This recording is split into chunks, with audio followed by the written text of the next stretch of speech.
Good evening, ladies and gentlemen. Welcome to the Burlington City Council meeting number 12, June 18th, 2012.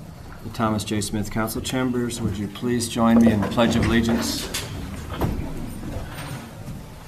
I pledge allegiance to the flag of the United States of America and to the republic for which it stands, one nation, under God, indivisible, with liberty and justice for all.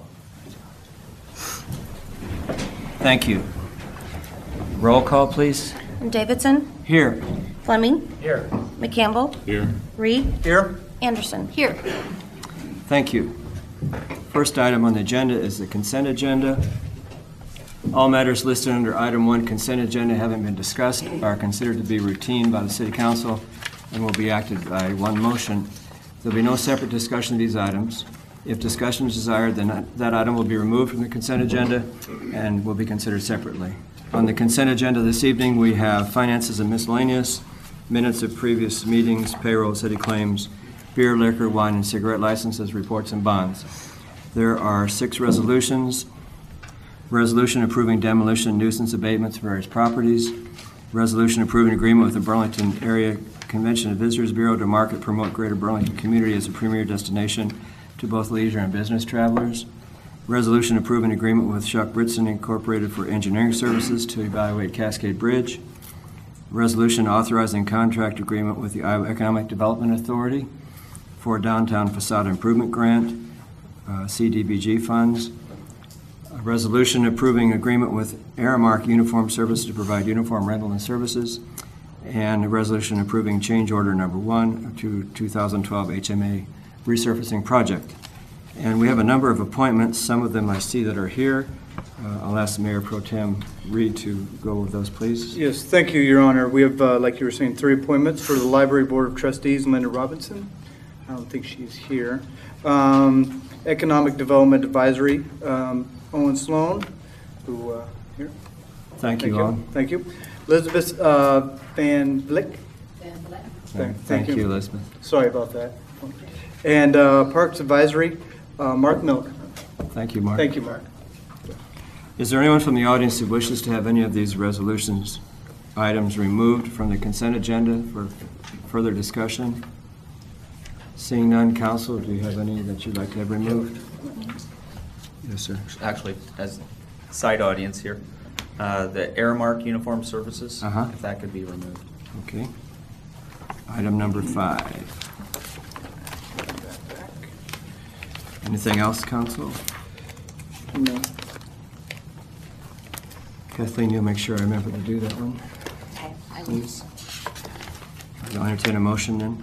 Okay, I have a motion to approve all listed under item 1 consent agenda. Second. We have a motion and a second. Kathleen? Davidson? Aye. Fleming? Aye. McCampbell? Aye. Reed? Aye. Anderson? Aye. We have a number of public hearings to go through. First is a consideration of the sale of property locally known as 309 Marietta Street, City of Burlington. The City of Burlington has currently received 6 bids for the purchase of property located at 309 Marietta. This is a single-family home. The purchaser must ensure the property received applicable permits and meets applicable codes and renovated. Does anyone from the audience who has not already submitted a bid wish to submit a bid to purchase the property? If so, come to the podium and state your name and the amount. Or any prior bidders wish to increase their bids. Currently, we have a bid from Timothy Steele of 13605 65th Avenue for $200. Anyone else wishing to bid?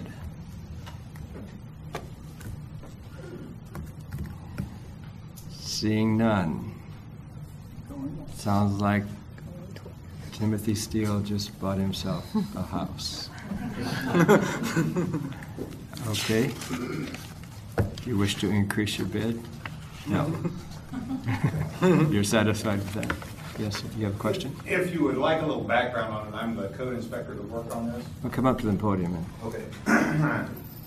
I'm Larry Caston, code inspector. This is Tim Steele. This property was slated for demo, probably would have started today. Mellor started on a different one instead. After talking to Mr. Steele has already rehabbed a property at 1502 Flora, which is rented. It passed rental inspection. It took him about 8 months to do it. So instead of spending $4,950 to demo it, we're going to receive $200 and keep it on the tax rolls. Okay, thank you. Just took a little bit of work, and that's where we're at on it. Good, thank you. Entertain a motion then. I make a motion to close. Second? We have a motion and a second to close the hearing. Kathleen? Davidson, Aye. Fleming, Aye. McCampbell, Aye. Reed, Aye. Anderson. Aye. So we have a resolution approving sale of property locally known as 309 Marietta Street, City of Burlington, Des Moines County, Iowa. Second. We have a motion and a second. We need an amendment to indicate who the purchaser is. And so I That's the read one this that whole thing. That's the one that Kathleen was talking to you about. Okay. I read this whole thing? No, It should this be a is motion over to here. amend. Oh, okay. To amend Exhibit C of the resolution approving the sale of property locally known as 309 Marietta Street, City of Burlington, Des Moines County, Iowa, that the property be sold to Timothy Steele in the amount of $200. Good. Do we have a second? Second. All right, let's vote on the motion. Excuse me, the amendment. I'm sorry. Okay, Kathleen? Davidson, Aye. Fleming, Aye. McCampbell, Aye. Reed, Aye. Anderson. Aye. And now the motion is amended. Davidson, Aye. Fleming, Aye. McCampbell, Aye. Reed, Aye. Anderson. Aye. Motion is carried. Thank you, Mr. Steele. Thank you, Mr. Steele. Another public hearing, consideration of sale of property locally known as 131 South 7th Street, City of Burlington, Des Moines County. The City of Burlington has currently received 6 bids for the purchase of property located at 131 South 7th. It's a vacant lot. This lot is to be combined with adjacent lot to expand the lot area. Does anyone in the audience wish to bid? I currently have no one listed on my bid sheet. Come to the podium, will you please? My name is John Bettler. I'm a trustee for the Saints John and Paul Catholic Parish, and we are an adjacent property owner, and we would submit a bid of $50. Okay. Anyone else?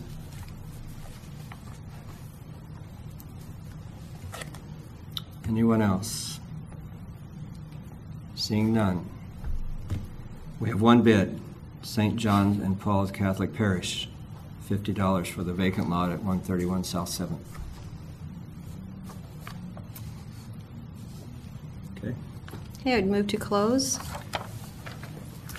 Second that. I have a motion to close the hearing. And a second. Kathleen? Davidson, Aye. Fleming, Aye. McCampbell, Aye. Reed, Aye. Anderson. Aye. So we have a resolution approving sale of property locally known as 131 South 7th Street, City of Burlington, Des Moines County, Iowa.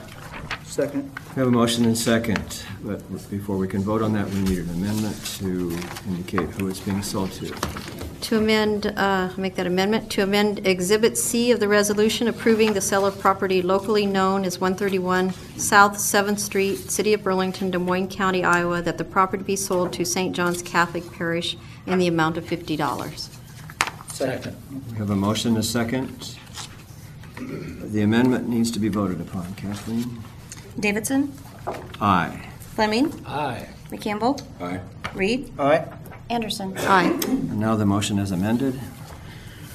Davidson, Aye. Fleming, Aye. McCampbell, Aye. Reed, Aye. Anderson. Aye. With that, the motion is carried. Thank you, gentlemen, for representing the church and for taking good care of that piece of property. It's going to be a tremendous improvement. So thank you very much. And Mr. Steele also, thank you. Next, another public hearing. We're considering an amendment to the ordinance number 3220, an ordinance creating the Sunrise West Plan Unit Development Overlay District by amending Section 12, Street Right-of-Way. Eric, would you like to explain this, please? Yes, this was a request by Sunrise West. When they platted their subdivision there, they platted an outlot B along the west side of the property, running north-south from Mason Road. And that outlot was intended as a future street connection between Mason Road and West Avenue should development require such a street. They've had an interested party in Lot 3 at the south edge of their development to build an apartment type, senior apartment co-op at that location, and have requested that outlot be vacated so that that party would not be responsible for paving a street in the future, and they do not see a need for that street. This did go to the Planning Commission on May 29th, and they voted 4-0 to recommend approval of the amendment to eliminate the outlot B with the condition that Cambridge Drive be continued to the north property line of the subdivision to create a through street from Mason to West Avenue. So this road here would then continue to the north. This map here kind of shows in a schematic as well. This blue line was what was platted along Sunrise West and follows the Mason Road sub-area plan as a connection between West Avenue and Mason Road. So if that was eliminated, the intent was to have a second connection with this Cambridge Drive going north and connecting to West Avenue. So Sunrise had agreed to make that connection to their north property line with the condition of having that outlot B be vacated. That is, I guess, the essence of the ordinance amendment. The church did express some desire to possibly have a future driveway at that connection on Mason Road, which driveways are not allowed on arterial streets, so they did have some concern about a second access. The Catholic Church owns that lot as well, so that was the one concern that did get brought up. Are we talking about vacating the whole length of that right-of-way or just that portion? Right now, the only portion that's platted is 30 feet on Sunrise West property. No other right-of-way has been platted because nothing else has been subdivided. So we're just vacating the actually 30 feet, which is half of the full road. Yeah. Okay. From Mason Road up to Sunrise's north property line. Okay.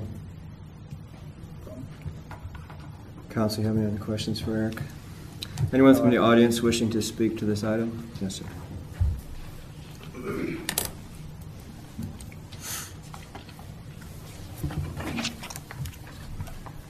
I'm David Beckman, and I represent the Catholic churches. Our concern is nothing to do with vacating the road. That is not a problem to us at all. And the rerouting the road is fine. But it is quite critical to us that we have just the exit at the very bottom. That we have the break in the curb right here, that we can then, because this is where the church would be. If we don't have that, then our only exit onto Mason Road is the one we would share with the middle school. And that would be a very big problem to us. But we have no objection to the vacating the road. It's not an issue, but we really do want it in this change that we have a right to put an entrance at that spot, or near that spot. Would that be an issue that would need to come up at future development time? It could possibly. Driveway permits go through the Public Works Department, and the code does not allow just simple driveways onto arterial streets for new developments, so that would be something that would have to be addressed, I guess, through that process. Right. But our concern here is that right now, with that street being planned to put in there, we had easy access there. Right. I If you understand. pull it out, I don't know if we will, and Yeah, it is okay. quite critical. I understand now. Okay. I got you. Okay, thank you. Thank you, Dave. Anyone else wishing to speak? Council, you have any comments or questions? Could you repeat now, Eric, for a driveway, you cannot come off of the, Yeah, for any new development, our code on arterial, I realize there's a lot of residential driveways to the east, but any new development doesn't allow access directly to Mason Road. unless there's a street there, so. Yeah, unless there's a street.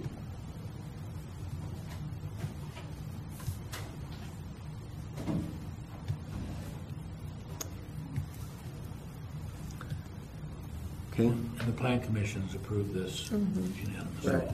But do you think there would be a problem in the future if a church were built there? To, Peak periods may require a street. This future area could develop with a connection running from the school over through Sunrise, which then it would just be a matter of going over to Cambridge and coming down instead of directly access to Mason Road. Sorry, can you say that again? You might have just answered the question I was going to ask.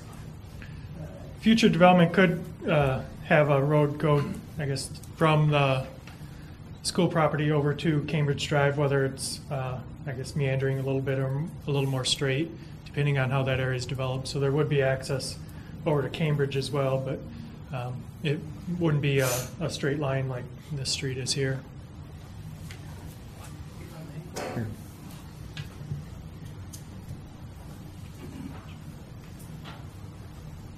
We were told when we originally went to develop this that we would have the two exits onto Mason Road. We were also told that we could not have any exits in between those two, and we were assured that we could go out there.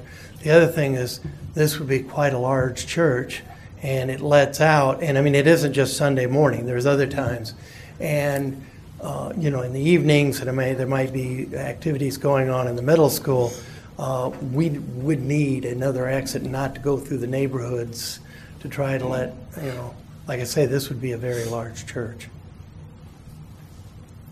but is there any time frame for building a church there at this time? We don't, I mean, I don't think it's in, you know, I don't have a number I can specifically give you, other than we don't think it's that far off. Okay, thank you. Did you want to make a comment, sir? Marlon McKee, 1121 South 12th Street, and I just am looking at this from future things. You got the new middle school going out there. I see you have an access going through Garden Street, which is going to go out to West Avenue. But if they want to come back out to Mason Road, if you abandon this, how are you going to be able to do that besides going over to Garden, which one if they build, Presbyterian Church owns property over there. I know the Methodist Church at one time looked to the property on this side of, to the west of whatever street that was. If you start putting more housing in there, they're not going to want all that traffic going through their neighborhood. It's all retirees right now. Mm-hmm. So if you have that street right away, and you do away with it now, where are you going to put it then? That's just looking down the road. If you do it now, what's it going to cost later? Okay, thank you. Addressing their concern too of the second access out of there. Yeah, thank you. Eric, what is the purpose that Sunrise West wants to accomplish with this? They have a buyer for Lot 3 in this area here, in a portion of Lot 2, and that buyer did not have a need for a roadway on the west edge of their property and did not want to. The owner of Lot 2 and 3 is responsible for paying for half of the roadway costs whenever it's developed, and that buyer did not want to be responsible for that in the future.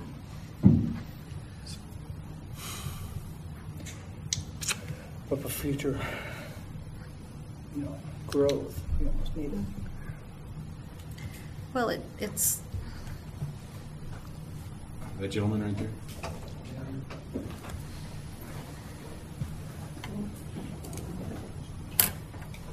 Again, John Bentler.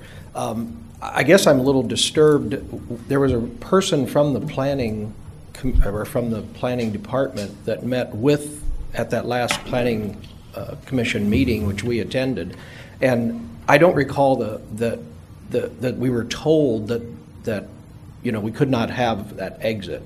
That it, because there was not going to be a street there. The discussion was that there was already, since they would be the intent of a cut to exit onto Mason Road, what difference would it make whether it was exiting off of a street or just a driveway, if you will, for the parish? So, I would have thought that the person from representing the city would have spoke directly to the fact that we could not have that. And that was part of, we were trying to negotiate through this with the Sunrise people and the city, and we were of the impression that it could be resolved. And now, tonight, we hear that it's not. So that becomes a real issue for us. I understand that, but didn't I understand you said it could be resolved? It could be either through variance or through working just with the city public works. Yeah. In fact, that was discussed at several of the hearings. Yeah. Right there, Yeah, our code says, I guess you shouldn't have a driveway on an arterial street, but there's variance options or Right. Working with public works on that, yeah. But if we go ahead and vote, then why would we vote this in? Because there's not going to be a street there anyway. The only time there would be a street there would be if the church would develop it, and then this owner is saying they don't want to pay half the price of that street. But if the church never develops that, then there won't be a street there anyway. So it's like kind of giving favor, to one side and kind of hurting the other side. And it seems like that time isn't here yet to make that decision, because the church hasn't decided what they want to do yet. And then they'll be at a disadvantage if we vote for this. But the owner of that property will be at an advantage. So I guess I feel we should leave it alone. Eric, correct me if I'm wrong, because I know this was discussed at great length, and that's why I sat in on some of those meetings as an observer. The church's concerns were certainly legitimate, and I thought they were fully addressed. And they were told that, in fact, they could get an exit through the property off of Cambridge, so that they would have definite access and then on to Mason. There'll be an access over to Cambridge. It just depends on when those streets are installed in Sunrise West. Right. Yeah. Yep. But that the church, if they ever decide to build, there in fact will be access directly off the church property onto Cambridge. Well, Cambridge is over Right. a block over. Right. Yeah, but there would be a street connection either. There would be a street connection. Either through here and or up and Sunrise over. West has approved that. Yeah. Anyway, that's what I took when I attended the meeting. Well, I'll tell you, I don't see how they're gonna be able to get by without another. I've seen services at St. John's, and I'll tell you, if I had a crowd like that, You'd build a new church. I'd build a new church right there in that spot. I'd want another. Well, I hope they don't build a new church, but because I like St. John's, but I don't want to give. This doesn't seem fair to me, I guess. If I can, our objection. Wait, come to the podium, please. People can't hear. Just the driveway. Our objection is not with Sunrise West. We very much like the idea of that development and that going forward. And we don't particularly see a need to have the street. We just want access to A Mason drive, Road. you just want a driveway. So We just want a driveway. it seems to me that the issue can be solved. And that can be solved. Yeah, when the need comes, yeah. And the Planning Commission addressed that because they were concerned about the same thing. Our concern is in the plan, we've got that now. You approve this resolution as it is, and, 5 years from now, when we go to do that, we can't have a road on Mason unless you run all the Yeah. church traffic through the neighborhood. So Yeah, it's just- I understand your feelings. Okay. Anyone else wishing to speak to this item? Council, are we done? You have anything else? Eric, anything else you need to say? No. Jim, you have anything you want to say? Okay. All done? Done. We have a motion and a second to approve the amendment to the ordinance concerning the street right-of-way. Kathleen? We actually need to close the hearing. Yeah. Oh, we- I'm sorry. Excuse me. I'll make a motion to close. Thank you. Second that. All right. Motion to close the hearing. Okay. Davidson, Aye. Fleming, Aye. McCampbell, Aye. Reed, Aye. Anderson. Aye. Thank you, Kathleen. Uh-huh. Now we'll entertain a motion. Okay, have a motion for a preliminary adoption of the first reading of an ordinance amendment to ordinance number 3220, an ordinance creating the Sunrise West Planned Unit Development PUD Overlay District by amending Section 12 Street right-of-way. Second. And we have a second. Remember, this is first reading. Any further discussion? Now we have a motion. Kathleen? Davidson, Aye. Fleming, Aye. McCampbell, Aye. Reed, Aye. Anderson. Aye. Motion is carried for the first reading. We still have 2 future readings to go. Thank you for your comments, folks. Next, we have a number of public hearings concerning loan agreements. The first is a consideration of loan agreement in principal amount not to exceed $2,500,000. All of these, I guess we have to consider each one separately. Jim? Mr. Furneaux? Yes. Can you help us through this? What I would suggest is you open the first public hearing and then have, invite Travis to come forward and sort of give an overview of how all these different pieces fit together, especially between the 5 different hearings and the 5 different bond issues, how they interrelate, as well as the sewer project that's not one of the public hearings. So we have our first public hearing open. Travis, would you please? Travis Squires, Piper Jaffrey. You should have I dropped a packet off on the council's packet. It's got a colorful orange line up here. It looks like this. Everybody got that? Okay. The way Iowa code is set up is based on the project description and project type. Based under the Iowa code definitions, it could fall under essential or general corporate purpose hearings.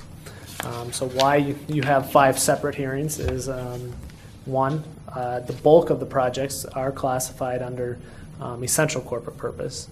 From there are general corporate purpose hearings, and all of those are not to exceed $700,000. So what you have here on this sheet, and there's a lot of words and numbers on here, but if you look at it on the left side, you have projects listed.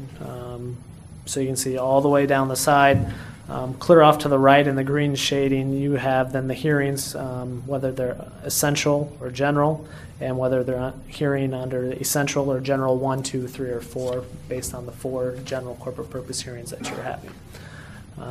So these are 5 separate hearings based on the projects that are to be financed. You have already held hearings previously for the animal shelter, Cascade Bridge, and then you've held hearings previously back on May 21st for your current sewer projects, which was actually at not to exceed $7.2 million. You've since dropped one of the projects out of there just based on the timing of the needs, and then also since you're not funding a reserve fund, that the actual borrowing amount will be much lower than that.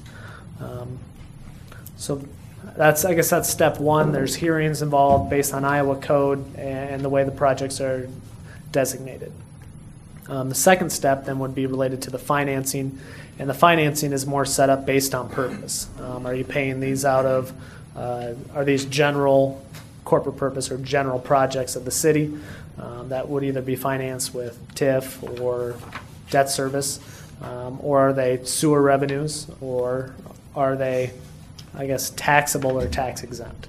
So that's the reason for the multiple hearings. You have a refunding that's also mixed in there as well. So 5 separate issues that it's more, I guess, by coincidence that it corresponds with your 5 separate hearings, but it's more to keep your purposes straight as well as assist with the marketing of the bonds that took place.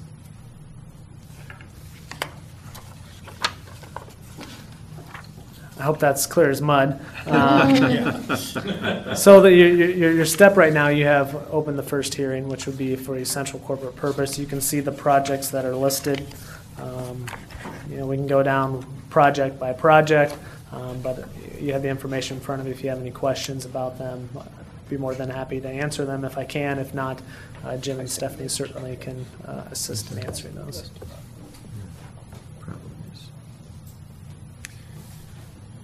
The overall questions? purpose of this is, The overall purpose of the financing.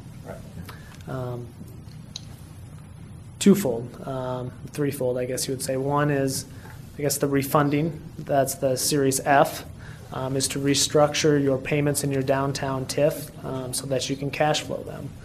The way they're originally set up when you did your 2005 library note and your 2009 refinancing, the city could not cover the annual debt service. So your debt service schedule was too aggressive.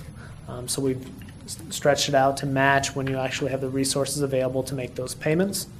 So onefold. Twofold would be financing your current capital improvement projects, which would be your sewer projects, and then a few of your street, Crystal Drive, crack ceiling, and then the animal shelter and Cascade Bridge. So current capital projects that the city is moving forward with. Threefold is cleaning up deficit project balances that are on the city's books.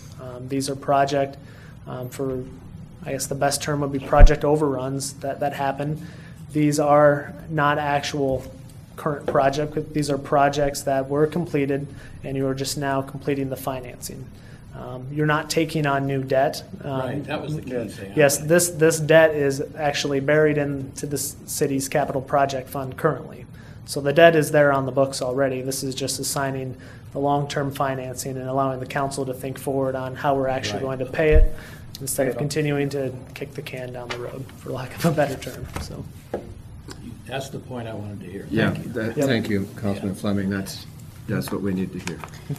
Well, and I think that people need to be clear that these were capital projects and these weren't just deficits in different departments, that these were capital projects that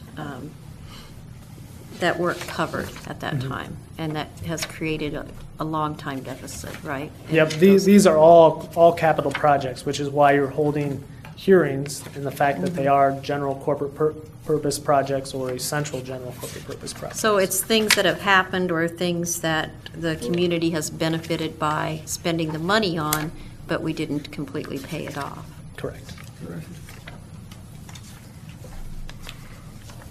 Anything else right now from Travis?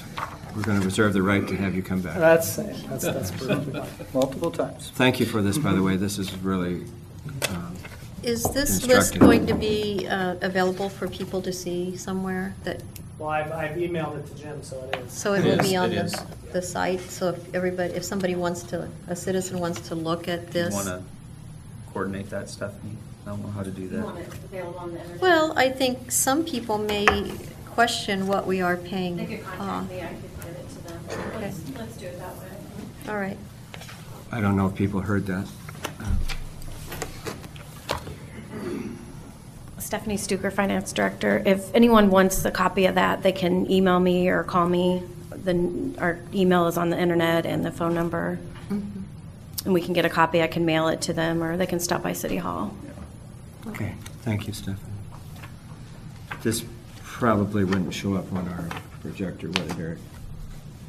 Good, I don't know. It probably would. It's pretty small, that's the thing. All right, we have a public hearing going currently for $2.5 million. That's our first public hearing. Is there anyone from the audience wishing to speak to this issue?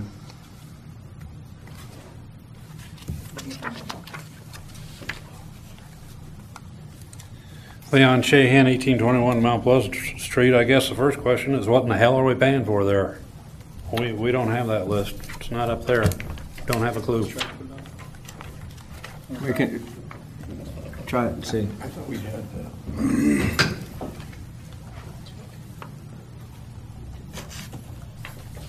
I don't need my reading glasses. You know, that's somewhat difficult. I'd like to have somebody go through before we continue this hearing further and know what we're spending $2.5 million for. That's, you know, you get $10 million a year in property tax, that's a quarter of your property taxes you're mortgaging. We don't have a clue what's going on. The essential, this is the taxable, or non-taxable essential corporate purpose. If you go through the list of projects, the 2.5 is, for those who have the shaded sheets, it's the first shaded column, $250,000 for Crystal Drive, which is under construction. I'm not sure what the airport improvement project is, but it's part of the capital projects for this year, as is the crack ceiling for $100,000. The Highway 61 utilities and sidewalk is for an overpass. Our portion of costs that have not been billed yet from IDOT, but the project has been completed. As you go down, is that West Burlington? West Burlington Avenue. And that's a project that's been completed a couple of years ago, $218,201. The Daisy Inn is building demo. It goes back a few years. You see farther down, we have traffic signal replacement project. We had some costs that were never funded. It goes back a few years. Sunnyside Avenue is the same, as is Mount Pleasant Street at $126,000. Sunnyside was $164,000. Central Avenue, I'm having a hard time making sure that I get across on these. Is that the 39 or 2,000? Yes. That's the 39 because the curb ramp was only, no, the curb ramp's 3,000. So the Central Avenue is 39. You get Roosevelt, West Avenue. These are all projects that have been completed in years past at 206,000. Hawkeye Sewer Retention Basin, 274,000. Spiegel Street Sewer at 19,000. Housing demo costs, 64,000 over the last couple of years. Then you have a series of airport projects that totals of the 51,000, 15,000, 58,000, 3,000, and 59,000. That's about $150,000 worth of capital projects from the past that have occurred out at the airport. GIS system, this goes back a few years where we had some capital costs with that, 91,000. Vision Iowa, that's our portion of the auditorium project that has never been capitalized. We never had any financing for that $450,000 figure. I think that's in the next column. Yeah. Oh, I'm sorry. Yeah. That's under general. 20,000 for the housing assistance. I think that was a local match on a grant. Goes back a few years. And then the self-insurance fund, that's our costs that we never financed for our self-insurance program. And that totals, and you see the contingency down near the bottom for capitalized costs, and the total then for 2.5 million was what he had the overall hearing for the, on the essential corporate purpose, which is the hearing that's open right now. These are all either projects on the top 3 projects that are on our current, or top 4 are on our current either fiscal 12 or 13 capital improvement plan budgets, or projects that were already underway, or they're refinancing previous issues where we never covered our or a portion of the costs. Well, I guess my only comment thus far is I just find it appalling that we could have got ourselves so far behind. I've been an advocate for open and honest government. I've been fighting this battle for well over a decade. This is just appalling. There's no other word for it. I just don't know how, you know, I've been ridiculed in the paper, ridiculed and over the air. This is unbelievable. Total lack of control of my funds and the rest of the taxpayers' funds. You know, we weren't told. I suspected things were bad. I never had any idea they were this bad. And I've been the most pessimistic person in town. Unbelievable. Thank you, Leon. Anyone else from the audience wishing to comment concerning the $2.5 million loan agreement? Marlon McKee, 1121 South 12th. When is this going to be paid off? This is set up on a 3-year note, Travis, is that right? And Well, I mean, this is from 2000. But the goal on these is to, within the next, hopefully by next spring, to be in a position where we've had an answer to we have to have an answer to other budget issues before we can do long-term permanent financing on this. When we go into that process, we're looking at about a 10-year repayment schedule. Our goal is to be able to have everything accounted for over a 10-year period. But we have some other funds or issues accounts that we also have to have a plan of action to do that at the same time. Well, according to this article that was in the paper the other day, and that's the reason I'm here, is it says, that you're totaling 15.9 if you add up everything in here, but it actually totals 16.8 million. And where the TIF money, is that going to pay for these projects? Or is it going into the general fund, or? The TIF funds. Because it's not going to the schools, it's not going to the county. The TIF funds and you can look down through the issues, you can see the TIF deficit are projects that have already occurred. There's a that's a 2012 E issue.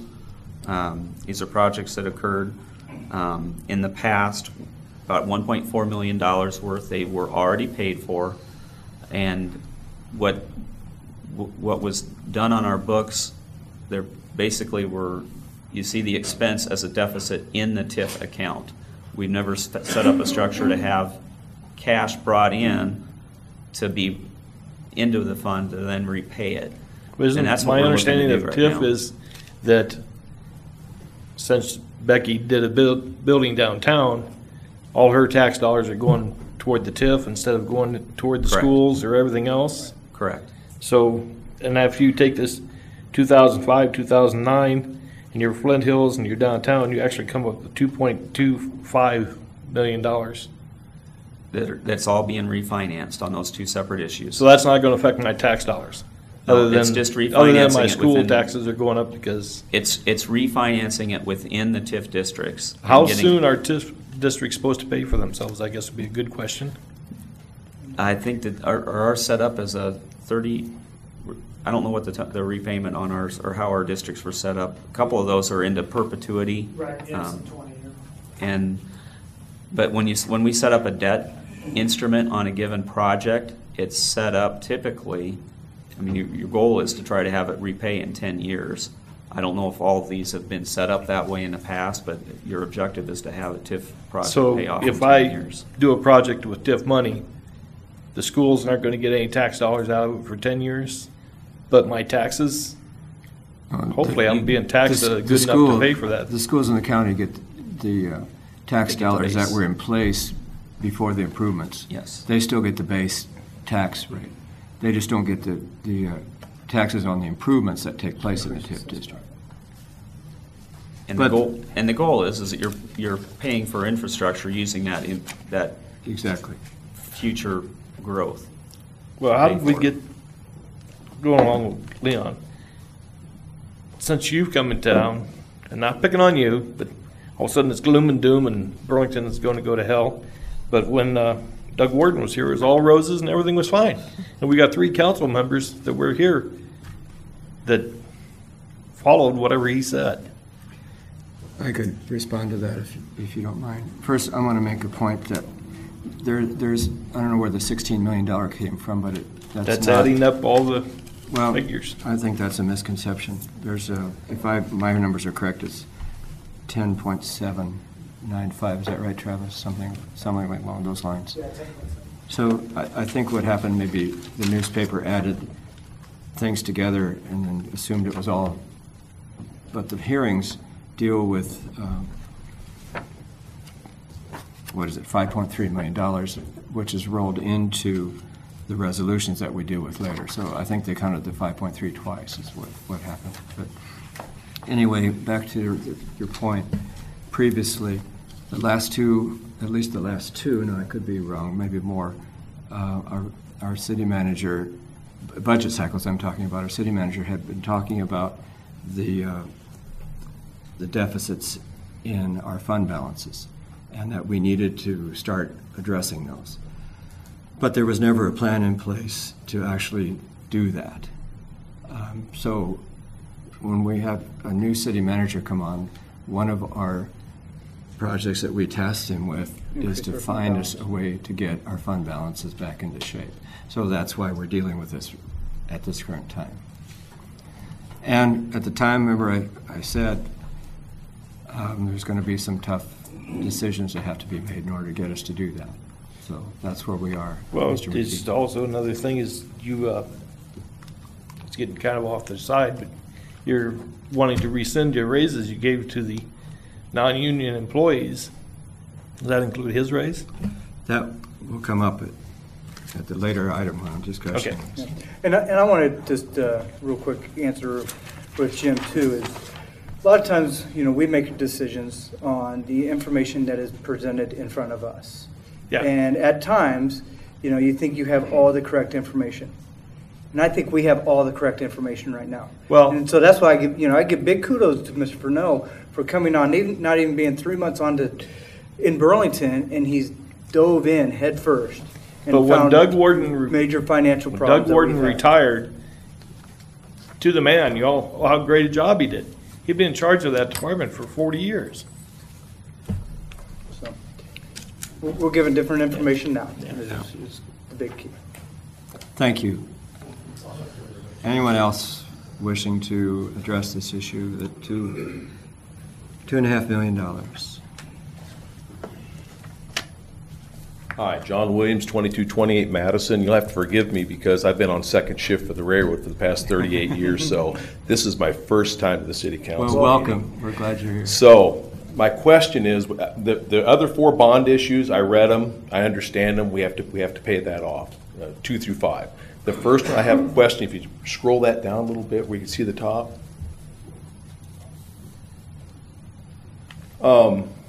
Are we locked into the animal shelter and Cascade Bridge? Is that a done deal? The Or Cascade- are we still talking about it? The Cascade Bridge items are to pay for engineering costs that we've already incurred in the process. Okay, so we have a $500,000 of engineering costs already occurred? Yes. Yes. Really? What would it have cost to have it torn down in the first place? I don't know the A answer to that whole lot question. less than $500,000. I don't know. I've done my homework. I've talked to other contracting companies. Okay, the animal shelter, is that a done deal? Are we going to spend almost $500,000 in the animal shelter? The animal shelter was approved by council last Okay. month. Like I said, And you got to one forgive thing- me because I'm No, a it's day okay. late. Well, and No, I it's okay. want to, expand on that real quick. Actually, by us going into an agreement with the Humane Society, that saves us quite a bit of money per year. So if we would have to do it ourselves, and that's one thing I think people forget about, that they're saving the citizens of Burlington probably close to about $100,000 a year. So if you look at that as an investment, that's a good investment to have. But that's a done deal? Okay. Yeah.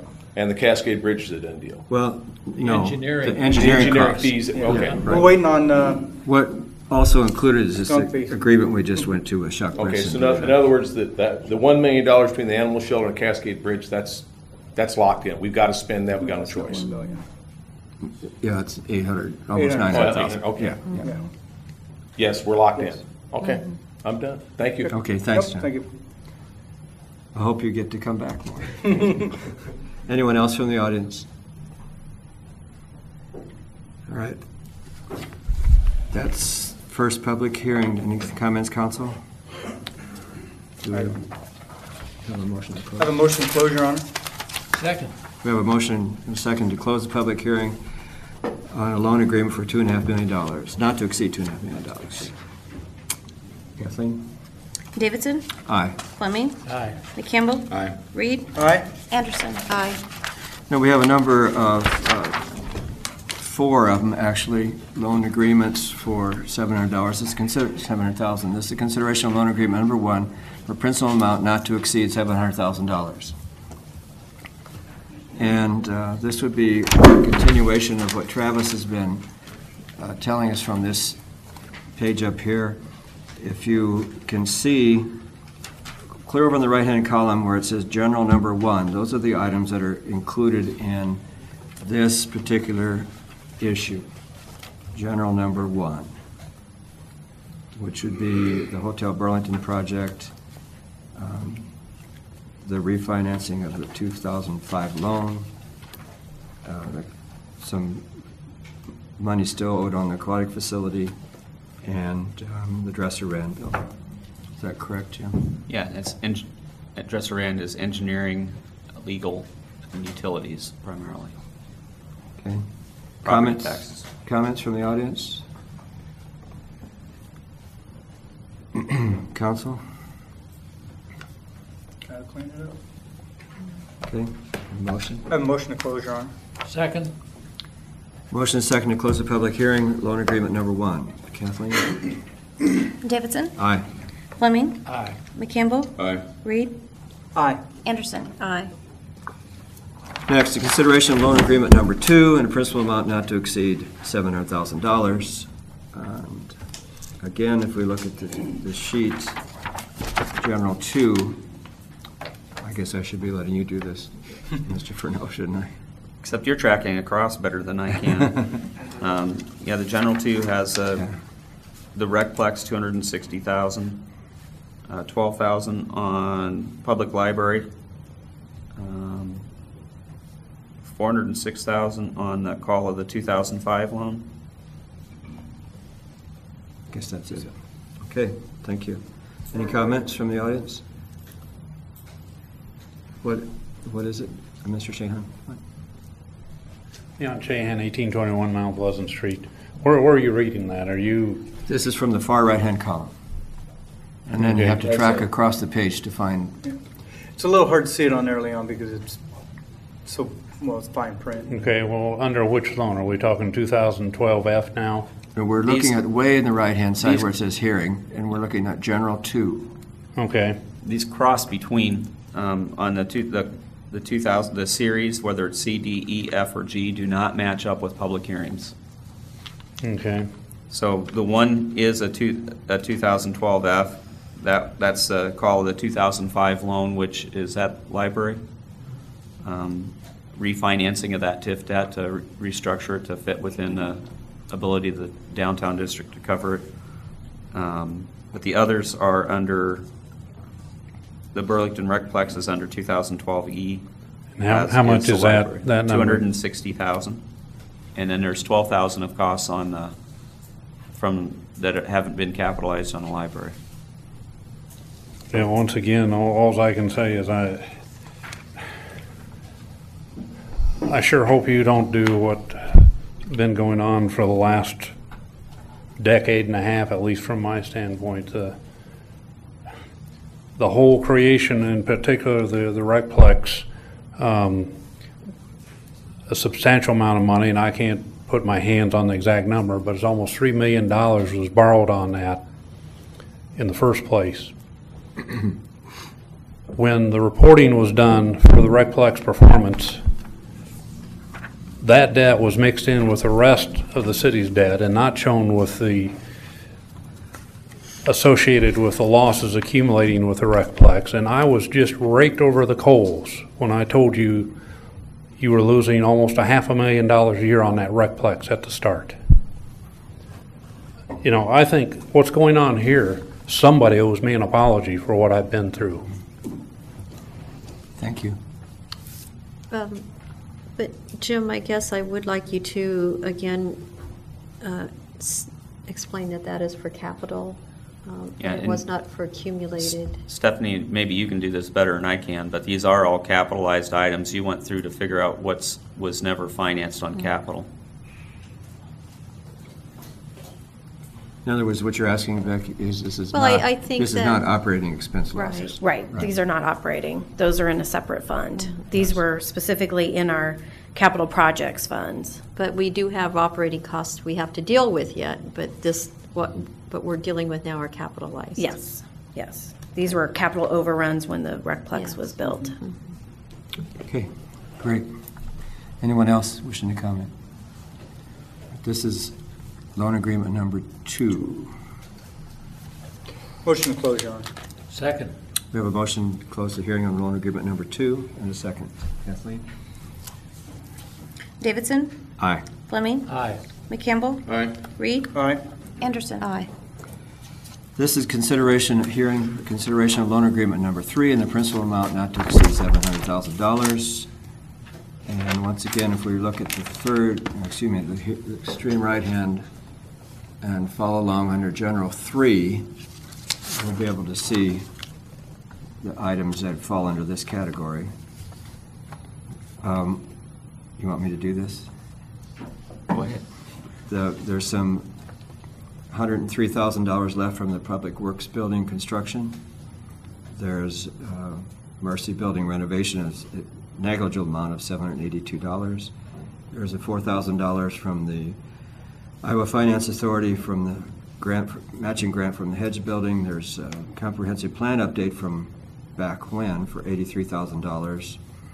And then finally, Vision Iowa improvements from the auditorium, which were unfunded for $450,000. That's number 3. Did I get them all? You got them all. Got 'em all. All except the last one are paid for out of TIF, or will be repaid out of TIF. They were already set up to be repaid out of TIF. We're just giving a better funding mechanism than having a deficit on our books. Comments? Council? Motion. Motion to close, Your Honor. Second. We have a motion and a second to close the hearing on loan agreement number 3. Kathleen? Davidson? Aye. Fleming? Aye. McCampbell? Aye. Reed? All right. Anderson? Aye. The last public hearing in this regard is consideration of loan agreement number 4, the principal amount not to exceed $700,000. In this category, we have $264,000 from the Flint Hills Manor redevelopment. We have $174,000 left over from the Burlington Depot renovation. And $141,000, almost $142,000 from the parking ramp expansion project. And that's it. And those, again, are all paid for out of TIF. They are already being repaid out of TIF. We're just trying to get that fund to where it's not sitting in a deficit category. Okay. Questions or comments concerning this one from the audience? Mr. Shahan. I think to clarify, I'm sorry, Leon Shahan, 1821 Mount Pleasant Street. I think people need to understand TIF is not a magical fund or grant that comes out of some other person's pocket. As a previous citizen stated, that's money that would ordinarily go to the county and the school, about 2/3 of the dollar amount that would go to the school or the county, instead is going to economic development projects that basically we still haven't paid for. Thank you. Any other comments from the audience concerning loan agreement number 4? Council, any comments? No. Get a motion to close then? Second. We have a motion and a second to close the hearing on loan agreement number 4. Kathleen? Davidson? Aye. Fleming? Aye. McCampbell? Aye. Reed? Aye. Anderson? Aye. That takes care of our public hearings. Now, these loan items that we're just talking about now, this 5.3, are folded into the next resolutions that we're dealing with here, financing or refinancing some of the debts, etc. All right, so we have resolution number 1, I think. We have a resolution authorizing issuance of approximately $1,362,000 general obligation loan agreement anticipation project note series 2012C. Second time. Mine says 65,000. But I was correct. Right, you're correct. It's 162? Okay. $1,362,000. 362, okay, thank you. I do whatever Thank she you. tells me. She's got it, okay. Great. Part of that has to do is, Travis, if you want to kind of explain how the numbers are working there. Oh, I see it on the page here, okay. Okay. Got it. Yep, and you'll notice the original amount said approximately, and basically we're able to reduce some of the bonding cost on those. So you'll notice that all of them are just slightly lower, I believe, than was originally anticipated. So the $1,362,000, again, all of these projects are either current projects that have been funded but not assigned a long-term revenue source, or current projects that are approved and in your capital improvement plan for this current fiscal year. So with your 2012C, their federal tax exempt loan, covering the animal shelter, Cascade Bridge engineering, Crystal Drive airport improvement projects, Highway 61, utilities and sidewalk, crack sealing on various locations. There's supporting pages then on pages 1, 2, and 3 on this issuance. So you will be issuing $1,362,000 in bond or loan anticipation notes to finance those projects. It will also cover your interest during fiscal year 13. That was not levied for. And then bond issuance cost, including your bond counsel, Dorsey & Whitney, Piper Jaffray, and Bankers Trust are included in there. So all fees are accounted for in there. So there's not going to be a deficit project balance that shows up a year from now on these. So that will fully fund those projects. Again, the reason these were broken out had to do with payment source and tax exempt versus taxable federal interest income. So this is the first Series C. It's tax exempt debt for the purchaser at a rate of 1.42% from Two Rivers Bank and Trust out of Burlington, Iowa. Will be the purchaser of this debt. These bonds can be prepaid as of June 1 of 2013. So as you're going through the process, if the city has adequately cleaned up fund balance where you feel like you want to go out for a long-term debt and lock in the long-term financing, you'll be able to do that beginning next June. So you want me to address these one at a time as we go through them? Yes, please. Okay. Do we have any questions or comments from the audience regarding this $1.362 million general obligation loan agreement? Seeing none, Council.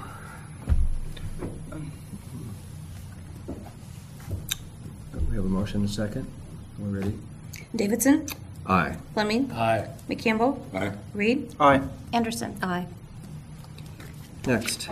Resolution authorizing issuance of approximately $4,968,000 sewer revenue loan agreement, anticipation project notes, Series 2012D. I need a second. Second, sorry. Thank you. Travis? Yep. Series D, the hearing was held back in May, so this was not addressed in the current hearings. These are projects mainly, I guess, contemplated as part of your CSO order from the DNR. So Cascade Sewer Separation, Wastewater Treatment Plant Expansion, Watershed Improvements.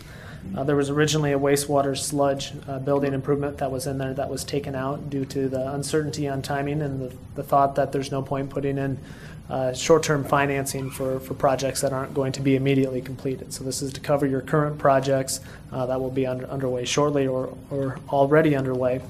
You're also financing capitalized interest. Again, this was not built into the sewer budget, so to make your interest payments in fiscal 13. And then bond issuance cost as well. Again, including cost of selling the bonds to your end purchasers, Dorsey & Whitney, Arfe's Bankers Trust as well. This will be purchased by two separate financial institutions. Cedar Rapids Bank and Trust out of Cedar Rapids, Iowa, will be purchasing $4 million of it. Pilot Grove Savings Bank out of Pilot Grove, Iowa, will have $968,000. So again, both kind of outside the city interested parties that were able to bring in to be a part of this financing, 1.95% for an interest rate. And these are also tax exempt loan agreements. Thank you, Travis. Any comments from the audience? Council? Kathleen? Davidson? Aye. Fleming? Aye. McCampbell? Aye. Reed? Aye. Anderson? Aye. Your Honor, we have a resolution authorizing issuance of approximately $1,431,000 taxable general obligation loan agreement anticipation project notes, Series 2012E. Second, that. And this is the TIF, deficit taxable, correct? These are projects that are both in your Flint Hills and your downtown TIF. Payment stream will be made to fit to make certain that your cash flows are positive in the TIF area. It's important to note that when we're looking at your TIF cash flow stream, there's no change in the tax increment taxes that will be taken by the city under the current plan. So really a no net tax impact based on these obligations, simply assigning the long-term debt that was already out there for these internal borrowings or deficit fund balances, they're appropriately called. So you will, again, be taking care of urban renewal projects in the downtown TIF and the Flint Hills TIF, again, projects that have already taken place. This is a taxable loan. The purchaser on this is Federation Bank out of Washington, Iowa for $500,000, and Pilot Grove Savings Bank out of Pilot Grove, Iowa, $931,000. These bonds will be callable beginning June 1 of 13. Forgot to mention that on the sewer revenue note. Those are callable beginning December of this year, anticipating that you may be able to access the market more quickly on the sewer revenue notes. So. Thank you, Travis. Any comments from the audience? Council, anything? Kathleen? Davidson? Aye. Fleming? Aye. McCampbell? Aye. Reed? Aye. Anderson? Aye. One more? Your Honor, resolution approving loan agreement and authorizing issuance of approximately $817,000 general obligation refunding bonds, Series 2012F. Again, this is some TIF refunding. We need a second. Oh, I'm sorry, we need a second. second. Thank you. Second. Thank you, thank you. Okay. Okay. This issuance came to light as a fact as we're looking through the city's downtown TIF area, noticing there were two loans that were done with area banks, a 2005 loan for the library and then a 2009 loan, which was a refinancing of a prior obligation. Both those obligations were taken on, and the payment stream out of the downtown TIF was not able to cash flow, which essentially means that there's not enough incremental revenues generated to cover the payments as they were outlined. I believe you had it was around a 7 or 8 year note on the library, and the 2009 had, I guess it would be 6 years left on it. So what we've been able to do then is restructure that debt. Last week at the council work session, I said, well, we'd be restructuring this debt, but this is not a restructuring that you're looking for to have savings with, which if there's a sliver of good news, I am able to report that we actually were able to produce total interest cost savings on this. So take a little bit more time to walk through this. You received a 1.37 interest rate from Two Rivers Bank and Trust. Part of the reason their interest rate is that much lower is these bonds are non-callable, which is certainly fine because you're not going to be looking to refinance because we've identified the revenue source and structured the long-term payment. So on what is page 10, the following page, you can see your new payment stream that will take place. So you can see your principal payments, your interest payments that will take place out of the downtown TIF. So both of these loans are part of the downtown TIF. Page 11 and 12 then are your existing loans, or what's remaining on your 2005 and your 2009 loan. You can see rates of 3% on your 2005 and 3 out to 4.5 on your 2009 refinancing. Pulling that all together then on page 13,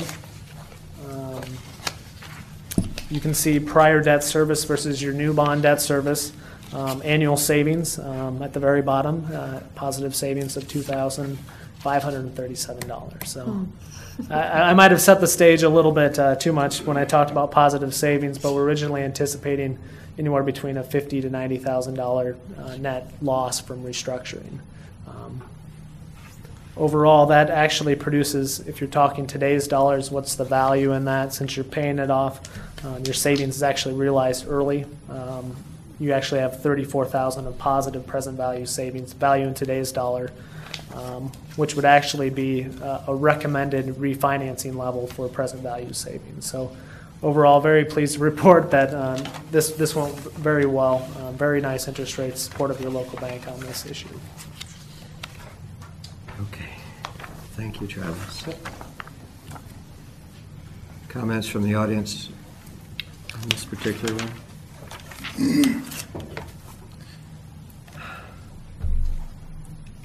We have a motion and a second approving loan agreement. Can I have a comment here? Sure. I guess the only comment I have, and there's nothing to be done, I mean, I feel like this whole financial thing is like an intervention, you know, like we had to admit what was happening, we have to face it, and we have to do something about it. But I've noticed on, I think some of these bonds, though, we're not paying for a year on some of them? Are there some that we're... As far as the loan, the Yes. bond anticipation notes, Yeah. there's no payment schedule set up. They're set up as, most of them are set up as 3-year notes. Well, you're already in the middle of your fiscal year 13, so there's no manner to be able to even set a payment, and unless you were to come up with other places in your budget, such as loss funds. Your TIF loans, the two that we just went over, you'll use your tax increment financing taxes of this year. There's adequate room to support those payments.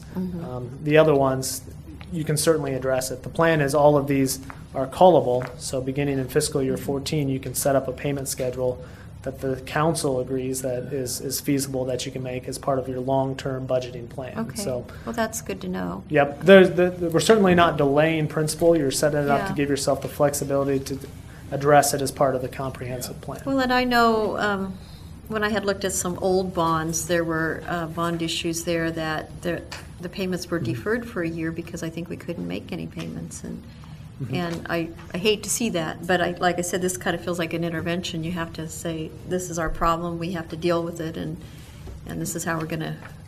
I mean, I'm hoping we're changing our ways. Yep. I'm like, for what Leon's saying, you know, I'm hoping that we don't put ourselves back in the condition that we were in, and we'll be committed to, I'm not saying that to you, I guess Yeah. I'm saying that to us, to not go negative on our balances. Yeah, We've kind of talked about it, ideally, if we had a good, solid financial position and we were trying to do financings, we'd do long-term financings.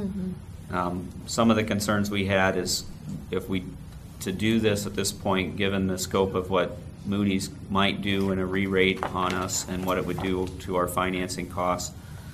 If we can push out to next year when we do the permanent financing and we have a solid plan in place, the impact on our Moody's rating can potentially save us more money long-term than doing it. Than the interest would replacement cost now. us, yeah. Yeah. You were going to pay the interest cost anyway, and the goal being that if we can keep the short-term bond anticipation note rates below what your average rate would be, you would essentially be in the same place. So, albeit there is some interest rate risk that you are taking with that, but the ability to manage the comments from Moody's and be able to get a long-term plan in place, so you're not, as has been done in the past, where you're tying the hands of future projects. Just give the council time to, I guess, absorb it all and be able to make long-term decisions.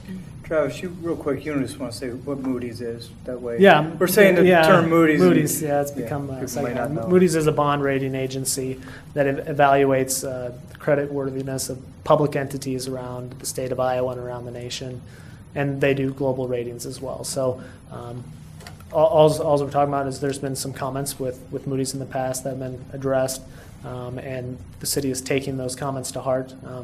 They do not run the city. They do not make the long-term decisions of the city, but they typically recommend good, sound financial policies. So we're just taking those. And their into consideration. rating helps determine the rate of interest we would Right. be charged, and so Correct. that's why that's important. Yeah, very similar to a personal credit rating. Good, thank you. Thank you, Travis. Any other comments from the audience concerning this resolution? Kathleen, where are we on 817? We are on the 817,000. Yes, okay. Okay, I have a resolution. We need to We vote, need to I'm vote sorry. on that I'm one sorry. first. Okay. Are you ready? Council, are you ready? All right, thank you. Davidson? Aye. Fleming? Aye. McCampbell? Aye. Reed? Aye. Anderson? Aye. And we have one more, I guess. I'm sorry, Shane. We have one more. You need to read that. Resolution authorizing the issuance of $2,192,000 taxable general obligation corporate purpose loan agreement anticipation project note, Series 2012G. Second.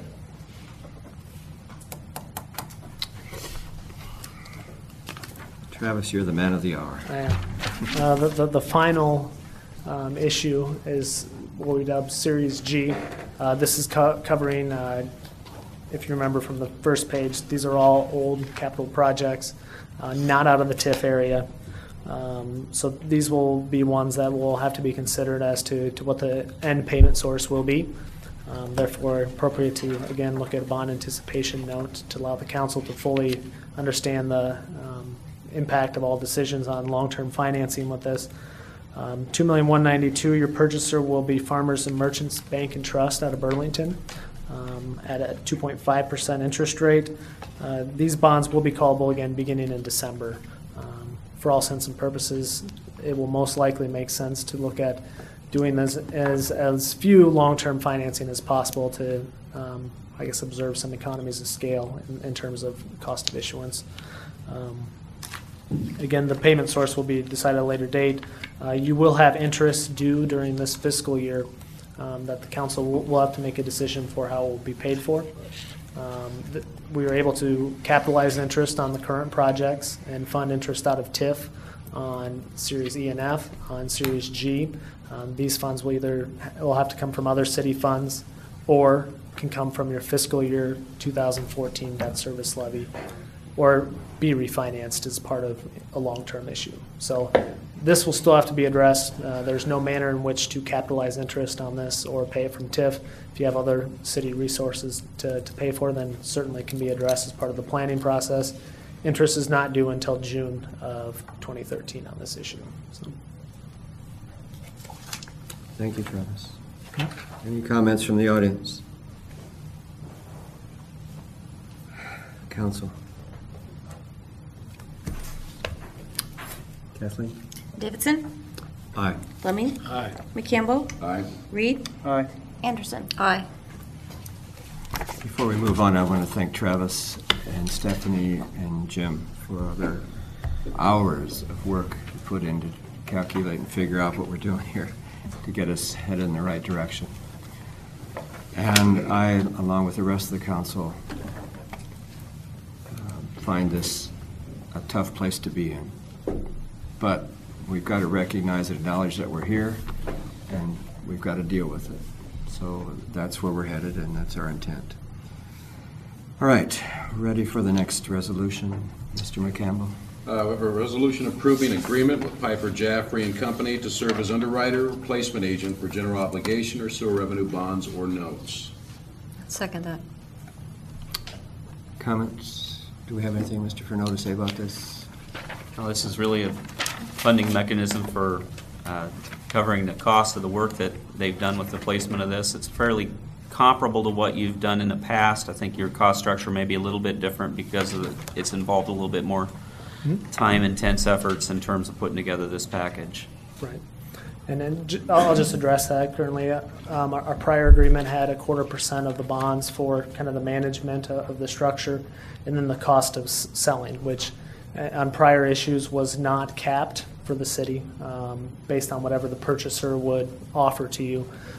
We've entered an agreement where we've capped that cost for the city. So in this case, it was capped at 1% on the sewer revenue loan for less than 6 years, according to the contract, and 0.85% on the general obligation short-term loans. Happy to report that we were under the ceiling or the cap on both fees, so we were over $12,000 under what the maximum fee that we could have charged the city on the issues. So we plan to operate in good faith with the city on this agreement and charge according to our actual costs that are incurred. So on each of the issues, there's a breakout between that and our sales and expense cost, sales and expense related to marketing the bonds to the end investors, and the base costs related to our ongoing work with the city. So. Thank you. Anyone from the audience wishing to speak concerning this item? Council? No. We have a motion second to approve the agreement with Piper Jaffray. Kathleen? Davidson? Aye. Fleming? Aye. Campbell? Aye. Reed? Aye. Anderson? Aye. Thank you. Motion is carried, and we've carried all of these now through loan agreements. And I guess one other thing I want to say, that there is room for optimism. This is not a time for pessimism, so we will be optimistic. Moving on. I have a resolution amending the personal manual for non-union employees from the current version that was approved by resolution on May 21st, 2012. Second. We have a motion and a second to amend the personnel manual. Thank you, Travis. Thank you, Travis. Mrs. Hunter, would you like to speak to this? Or Mr. Furneaux? Well, just as a reminder, this is the discussion here would be the current manual has in place within it, and the topic that's on the table for amendment is the increase in the salary schedule. The current plan in place has a 3.5% in place, and so any discussion that would be going on tonight would be as an amendment to that 3.5% increase. And then turn it over to Bev. Yes, that's correct. A 3.5% increase with the transition table, Yes. as was approved at the last council meeting. If you like, I can go through the options that we reviewed at the work session last week. As we look at the increases for the non-union employees, there are 56 non-union employees. We considered the IBERS and the municipal fire and police pension increase as well. So if the non-union employees were to receive a 0% wage increase, there would still be a cost to the city of $27,389 due to those increased pension costs. As far as the initial proposal, like we said, it was 3.5% with the transition table. And using that as a point of reference, obviously, the savings to the personnel budget for next fiscal year would be 0. The first option I presented to you was this 3.5 with the transition table, delayed until October 1st, which is the increase that we received last year. There would be a savings to the city of $37,468. Saying that's what we did last year, delayed our increase to October 1st. Excuse me, Beth. Can I, because it gets confusing to me. At 0, we have a cost of $27,000. But what was the cost at 3.5%? $23,058 additional. No, based on the the additional 3.5%, if we give the 3.5% raise, what does that cost us in addition? Oh, $139,159. That's the what base salary plus the pension. 139. $139,159. Yes. And so then that now is our base that you're now saying these others are Or savings from. off of. Okay, Correct. that's what Correct. I needed that number, I think. So did you want that number all the way down then? What it would actually, the cost increase, I would rather have the cost increase. Okay, instead of the budget savings. Yeah. Okay, Yeah. okay. Because I felt like in one place we had the cost increase, the other place we had the budget savings, so it was kind of, Sure. to I me, can give you- confusing. I don't know, maybe they want it differently, but. Sure. Then for option 1, the 3.5 delayed until October 1st, the additional cost, including pension, would be $101,691. The second option was a delay until January 1st, 2013. The additional cost would be $69,575, which, by the way, would be the lowest cost to the city, the lowest increase to the city. And this 3.5% with the transition table, it maintains internal and external equity, maintains the compression. It helps with that issue as well. Option 3, which was my recommendation.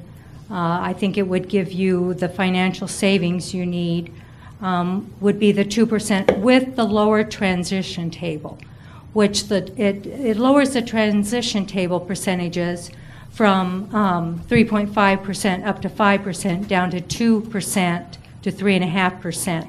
And there would be 32 employees receiving 2%, 3 employees receiving 0%, because they would be reaching the maximum salary. They would receive no increase, which is the way this whole, all these options are designed. No one will exceed the maximum salary for their range. The savings for that, excuse me, I'm still stuck on savings. The base salary and additional pension increase would be $87,000, $811, $87,811. Option 4, which we discussed at the work session, would be 2% across the board. There would be no transition table. And the transition table to me is important because it acts as a step increase. If any of you are familiar with traditional wage and salary schedules, they normally allow for a step increase. And option 3 will do that. Option 4, the 2% across the board, will not. So therefore, those newer employees at the bottom of the ranges would more or less remain at the bottom of the range should option 4 be adopted. And the base salary and additional pension increase for option 4 is $76,559.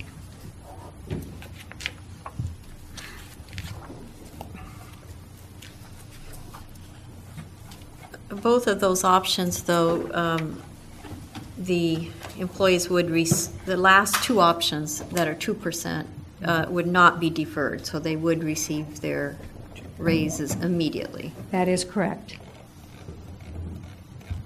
The way that we have in our packet right now, Mrs. Hunter, Yes. 2% not to exceed the maximum salary, does that include the transition table, or does that include across the, or does that mean across the board? No, it does not include the transition table. That's just across the board. Yes. The way that we have a motion on the floor right now, then, as presented by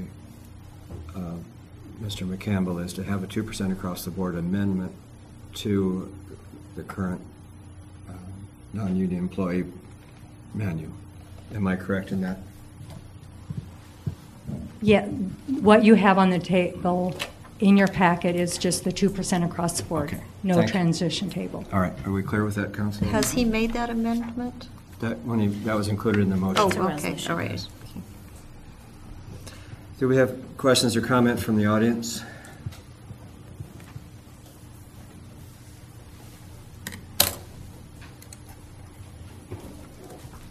My name is Dean Finness in Burlington, Iowa. I live at 2117 Northern Drive, Dean, Crickler, Kelsey, Finnessy.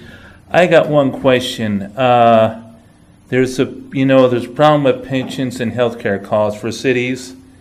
Are you going to the people who work for the city and tell them that they are going to have to take more out of their pocket to pay for more of their retirement cost and healthcare cost for this?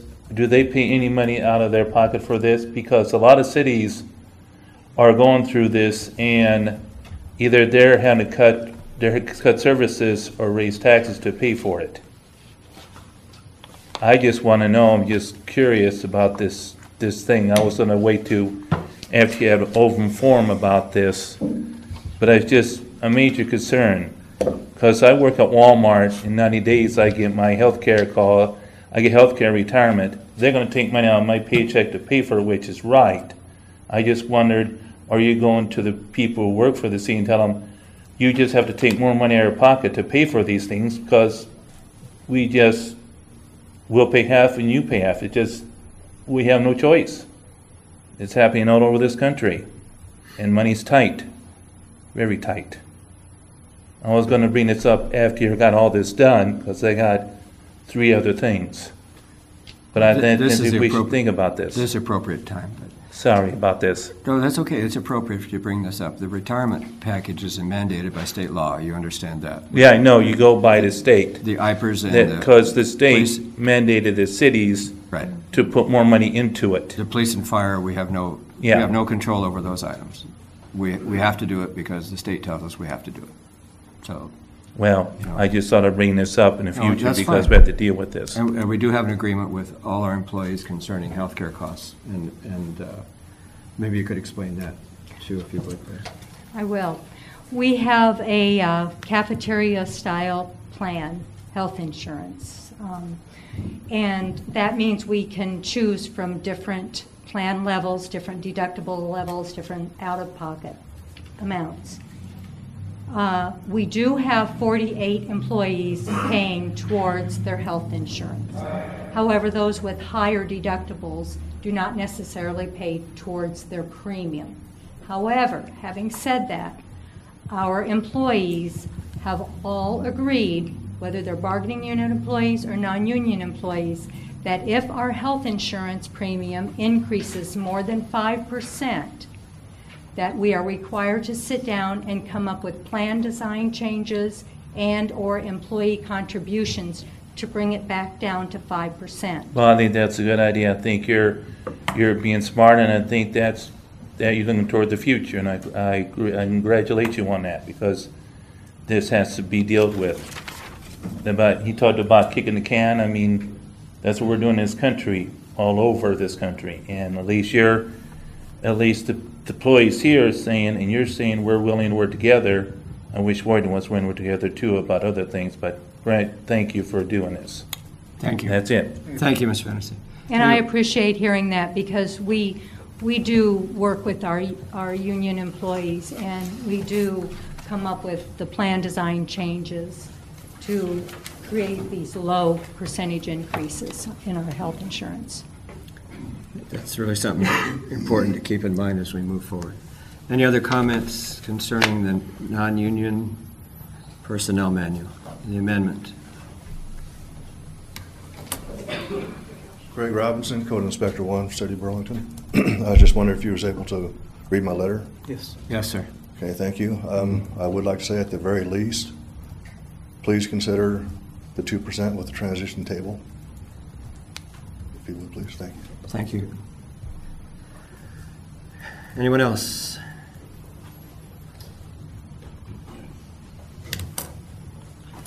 Tim Scott, 2017 South 15th Street. I want to thank Dean for bringing up the insurance and the retirement benefits. I wanted to talk about those too. On the insurance benefits on Plan C, I believe it is the one that the city pays on. What is that?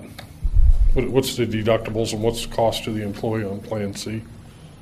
Plan C has a $500 single, $1,000 family deductible without a pockets at $1,500 for single, $3,000 for family. Okay, and what's the cost for that to the employee? The employee is not required to pay towards that premium.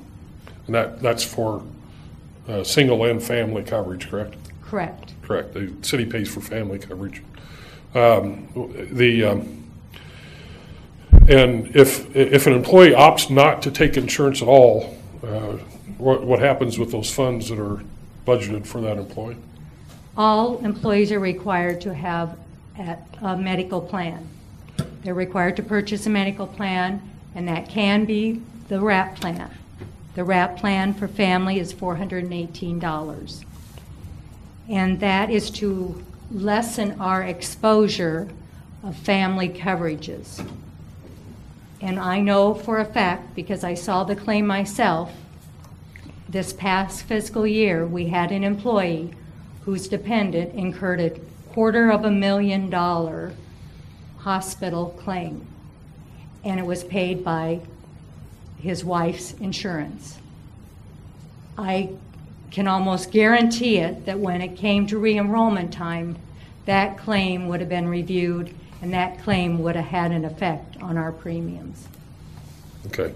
The question again is, if the employee opts out of the insurance, has insurance coverage with someone else, what happens to those funds? And you said that the cost, the WRAP plan is $418.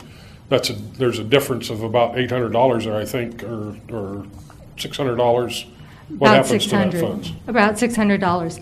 They can take that $600, they can purchase other insurance, such as dental insurance, cancer insurance, disability insurance. They can set it aside for dependent child care.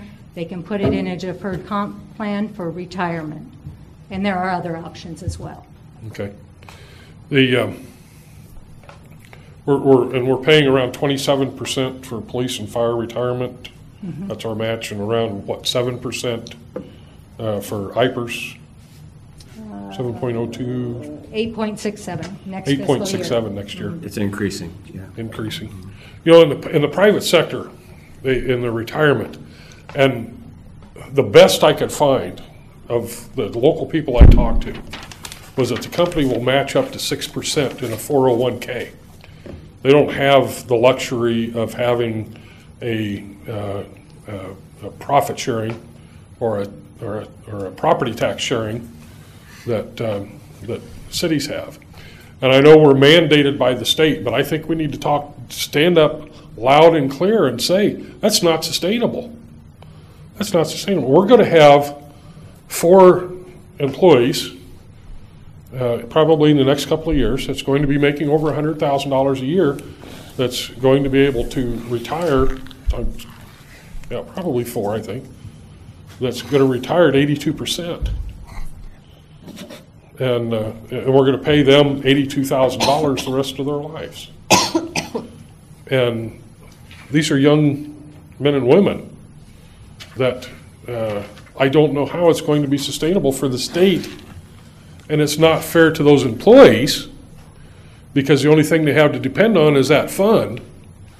And you've seen what we've done in this city with funds tonight.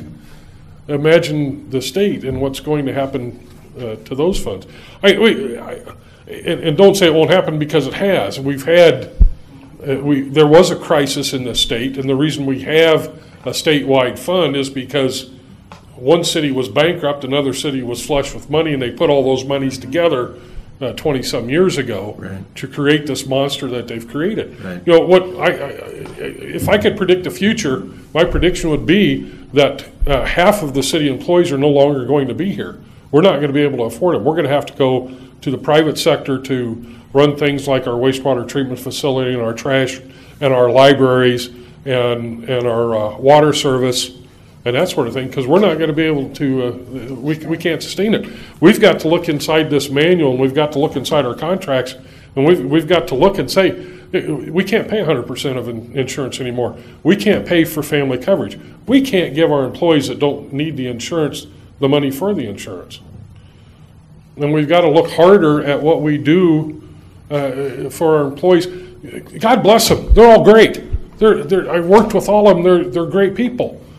But so is every other citizen in this city, and they're not getting the same thing. Businesses all throughout this community, all throughout the state, all throughout the country, are not giving raises. They're taking it away. My son works for Dresser-Rand, lost $3 an hour, lost a big chunk of what the company pays for insurance, and lost some vacation time. He works very, very hard, just like everybody in the city does. And that's just Dresser-Rand. I mean, that was small potatoes compared to what happened down at Case, and what's happened throughout. Now, there are some companies that I talked with that do have profit sharing, but their wage scale is much, much lower than what the companies like Dresser-Rand and General Electric and that pay. So I'm encouraged by you taking the step, and I know that you come about it kind of the hard way, but it's not the first time that an action like this was taken. Back in 1998, it was called a motion to reconsider, and it didn't happen to deal with this particular subject. It was another subject, so it has happened before. I wanted to mention something else. The media has been rather tough on you guys, and that happens all the time. But I want to say that you guys know this already, but I just want to say it so that people can hear it. Randy Peterson was wrong. When you approve a budget, you're not approving every action that you're going to take throughout the year. You didn't, when you approved the budget for payroll increases, you certainly didn't approve the manual. You approved the maximum. If you'd done that, then you would budget for snow removal, and if we didn't have any snow, you're going to go ahead and pay everybody anyway. You'd budget for petroleum products or for gasoline for your vehicles based on the current price during budget time, at $3.90 a gallon, and for most of the last couple of months, it's been running about $3.40. You're not going to pay the distributor the money, the difference in that, because you approve the budget. You're going to pay them what you owe them for it, and that's like everything else that goes on in the city. You don't, when you approve the budget, you don't approve all of the expenditures. And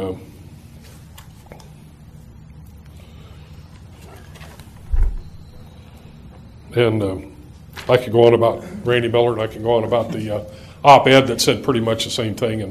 And the sky's not falling. The tail is no longer wagging the dog, I hope. I'm kind of embarrassed by the actions that's taken place tonight, because I was responsible for the need for some of this to happen, and I didn't catch it. I didn't see it. I feel kind of like I've been blindsided. But I'm glad you're taking the reins and steering us in a proper direction. And I want to thank you guys for that, and the new city manager. And don't forget, and I'm overstepping my bounds, I know, but don't forget, this is the easiest step you're going to take in this whole process.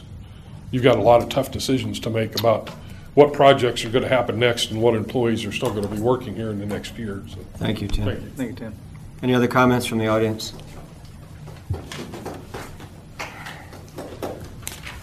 My name is Jill Dunlop. I'm the Human Resources Administrative Assistant and also Administrative Assistant to the City Council.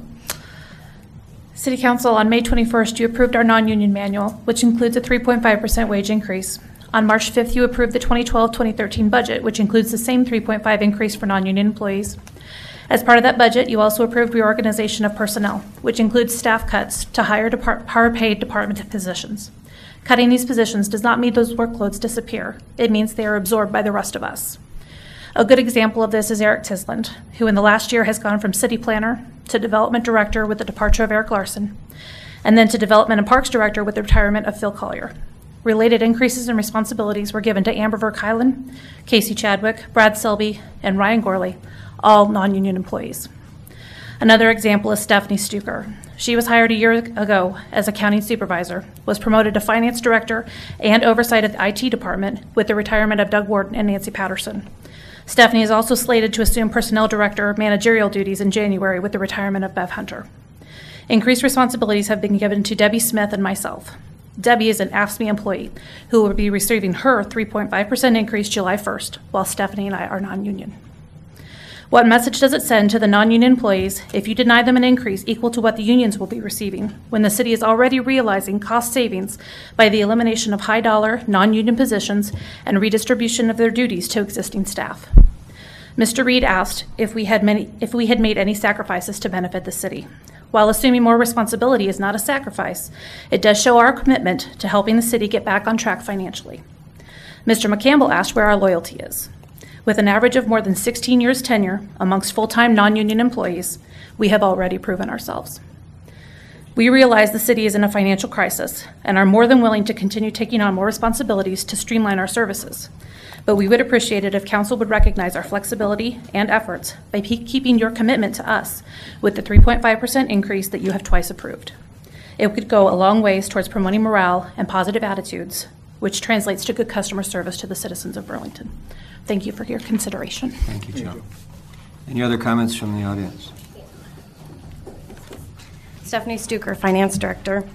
I've been with the city now for a year, and I'm really happy to be here. I think it's a great environment to work in now, and everyone I've worked with here is a dedicated, hardworking employee. I know the City Council has some difficult decisions to make now and in the future, These non-union employees are the leaders of the city and are the ones trying and have been trying in the past to find the city savings.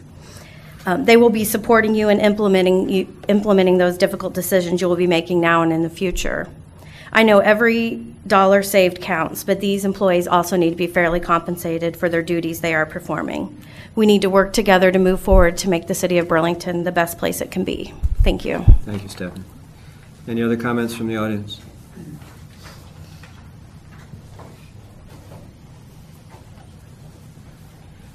According to the non-union employee manual, if someone's promoted, they get 5 to 10% pay, 5 to 10% pay increase. Is that not happening anymore?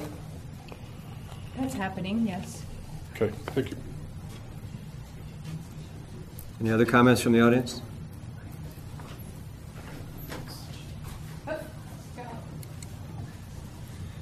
Leon Shahan, 1821 Mount Pleasant Street. At last, we're talking about this. I've complained for some time while city employees, and I have nothing against them. I'm not Scott Walker from Wisconsin or anything like that. But when the people that pay the city workers' wages are getting no increases or 0.5% per year like my wife has gotten for the past 5 years, you're going to have to put a cap on the wages or the situation is going to get worse. We're not going to be able to afford to live here. And I commend you for at least taking a first step toward bringing some sanity into the wage increases. You have to finally consider we're tapped out. You know, there's so many of the jobs have been created in this community are what I refer to as permanent part-time poverty wage jobs. No matter which employer you go to, you're going through a temp firm. And it's the same wage no matter where you go. And you're taking the steps, and you're going to have to take more steps, including with the union employees. We're tapped out. If we can't afford to pay it, you can't afford to put them on the payroll. And it's going to be tough, but it has to be done. Thank you.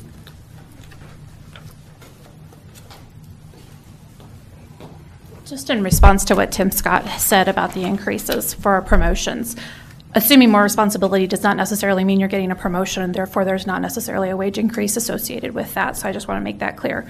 The other thing is that when you do get promoted, a lot of times you're starting off at the bottom level of your next step, your next range, which is why the transition table in the manual is so important, because those people that start off at that lower end of that range, if they don't get the transition table to help them get up to the midpoint, we're underpaying them, and we're having a hard enough time attracting people into these positions as it is, let alone starting people out at the low end and not giving them an opportunity to progress so that they're equally compensated. Thank you, Joe.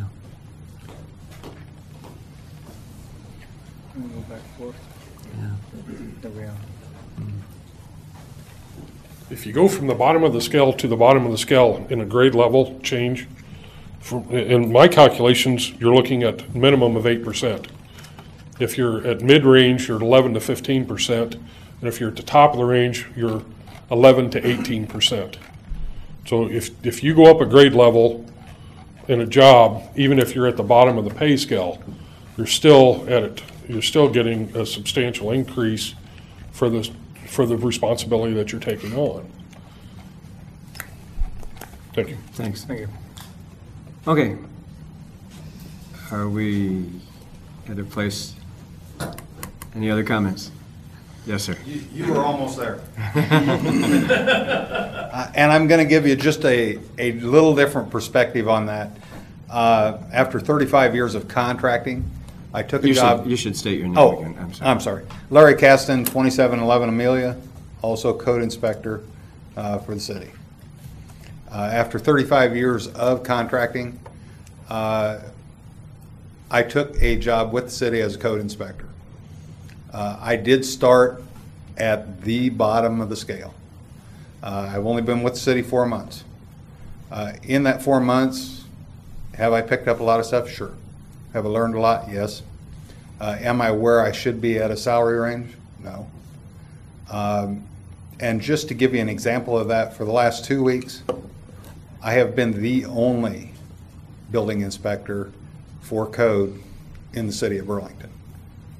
The chief code inspector is on vacation, and after 4 months and 2 weeks training, I assumed the responsibilities of the entire city as far as code inspections. Just want to let you know where I'm at on the whole issue. Thank you, Larry. Thanks, folks. Any other comments? One last time, any other comments? Thank you. Okay, Mr. McKee, you. I have one. Marlon McKee, 1121 South 12. Have one question. Does everybody have to be in the IPERS?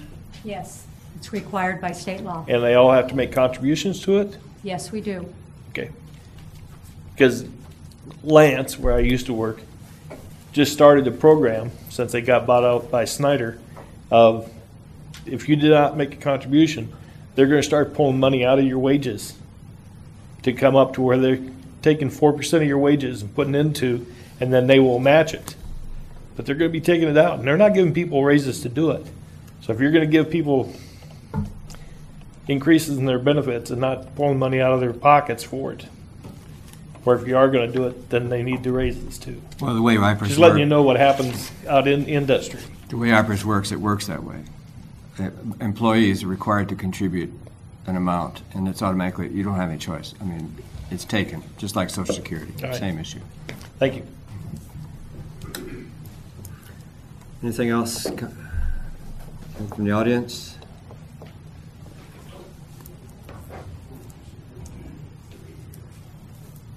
My name is Dean Finesse, Northern Drive. I lived here all my life, 2117 Northern Drive. I think what everybody is saying basically here, like I said, I watch the news and I make a graphic. One city claimed bankruptcy over this. Another seeing California petition, and a petition to force the police firemen to take a retirement cut. And I'm glad you're working with the city to deal with this and the rented sacrifice. But he is right. In future, we're going to have to do something about this because most of the money is going for this. And they deserve to have some retirement fund. They deserve to have some health care costs, a little bit. But we're going to have to, here's the question. Will we have enough money to keep the roads good? To have a nice police station? To have enough money for Cascade Bridge? Or we have to do some major cuts? This is happening all over. I mean, the governor of Illinois got the employees of the state got mad at him because he said, you have to take more money out of your pocket to pay for health care costs. And we're going to have to deal with this and work together to solve this. And you may get mad at me, but we may be another city doing around the road saying we're filing for bankruptcy if we no deal and do with these things. I love this city. I was born here. I have my mother's buried here. I think it's a good city to live here. There are some problems, I do admit, but we got to deal with this. And like I said, I work at Walmart. In 90 days, I'm going to take the money out of my pocket to pay for healthcare costs and retirement fund. And I think we're just going to, like the guy said, quick kick in the can. And we're going to have to deal with this. And some people may not like it. That's it. Thank you, Dean. Do we have any other comments? One more. Greg Robinson, Code Inspector, City of Burlington. I just really wonder how many people here would like to have their duties continuously increased without being duly compensated. That's something we all need to keep in mind. Thank you. Okay, well, is that it, folks? Good. All right, fine. Thank you for everybody for all your input. Thank you, Mrs. Hunter. Council, comments, questions, suggestions? I have comments. You want to go or I'll go? I think the non-union staff here is wonderful. They're always courteous and helpful. You know, I kind of come from a different place because I've always been self-employed. And so there are years when I haven't made as much money as I made the prior year. And I have to pay my Social Security, I have to pay my retirement. So when we've been through this recession, I've seen my income go down. And I also know that people on Social Security didn't get raises for some years. I would love for everybody to have a raise, but I've also been a mother who has raised 3 kids, and there are times I've had to say, I can't afford that. I can't afford everything you want right now. And doesn't mean that I didn't care for my children, but you know, there's just times when you don't have enough money. And you having been a contractor, I think you probably saw your wages go up and down in years. You probably didn't make the same thing every year. You know, and when there's a recession, I know the recession now is more in the public sector, and you're seeing that all over the nation. So it's not just Burlington, and we do have tough things here. Unfortunately, this particular contract was the first thing that we could deal with. This non-union contract was the first thing we could deal with employees. And I am for a 2% raise. I'm not for 0.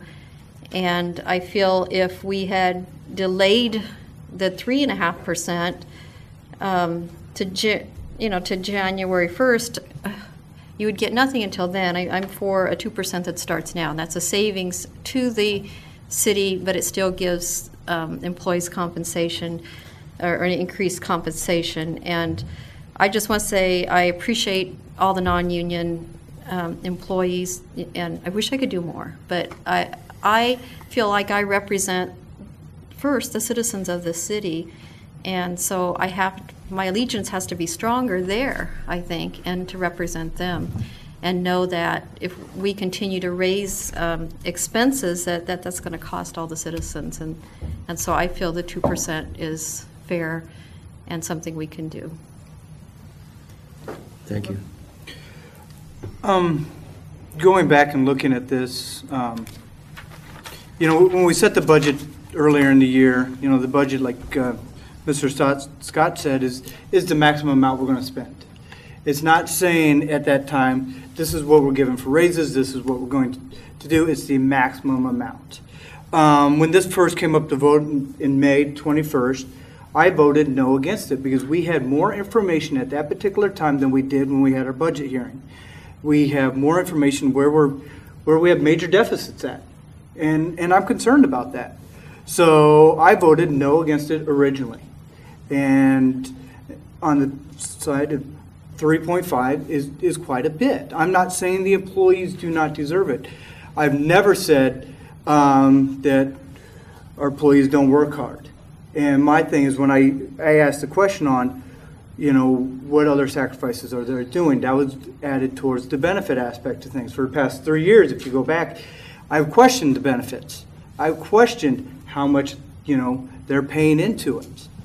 But one of the biggest things I'm looking at is right now, we had to borrow money to pay staff this year.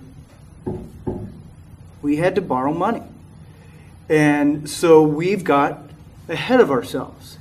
Unfortunately, we had to backtrack. I'm all in favor for a 2% raise. You know, my thought was 3.5 was a little bit much. I've also, for the past couple of years, have asked that we've gone to the table and tried to negotiate with our union contracts. And we've done that with deferred compensation from last year was from July to October, and we've done that. I would like to see more progress made because everybody works hard, everybody does a great job, and you deserve something. 2 is better than nothing. I'd just like to say, somebody say something? No, go ahead. I'd just like to say that I'm going to say this for the last time, and maybe it came off the wrong way. I don't believe I would never blanket and say and put everybody in the same group and say that city employees are not loyal. I'll say this again. I believe that most of the city employees are very loyal. They're hardworking. great people. I know a lot of the people. Jill, I have to face every time I walk into the office, and I'm affecting her raise. I don't like that. I don't like that. Kathleen, who, I'll tell you what, Kathleen doesn't make a mistake. And if she does, I'd be hard pressed to find her. She's just a beast. She is. And I think she needs more money. But that being said, again, I made a commitment to represent the people that voted for me. And when I ran, I said I'm going to run on transparent government, and because I think we should be more open about it, and saving money, because I felt like money was being overspent in the city. Again, I have to reiterate what Chris said. We had to borrow money to pay for salary, to pay for wages. When I said zero, I still feel the same thing. I feel like we should wait.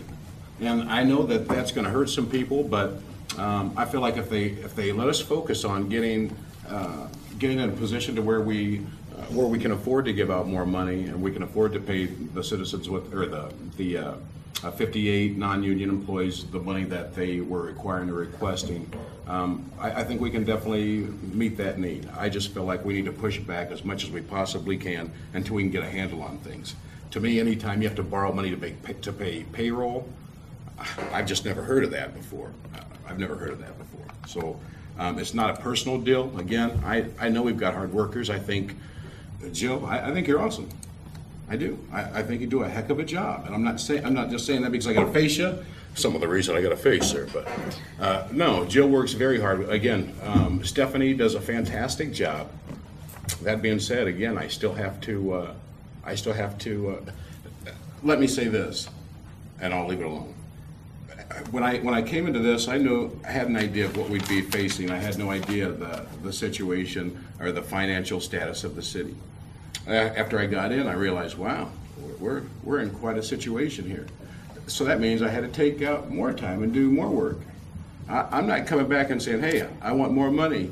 But I would say this: if it came down to it, where they said, well, hey, we've got to take away $100 because we need for you guys to make a sacrifice, I would be willing to do that.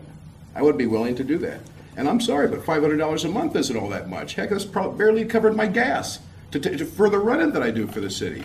But that's the job that I signed on for, and that's what I'm going to do for the next 4 years. And the decisions I make are going to be based around the money that we have or don't have. Mr. Fleming, you want to comment? I'm in favor of the 2%. I was a week ago. I still am. Thank you very much. Okay, thank you.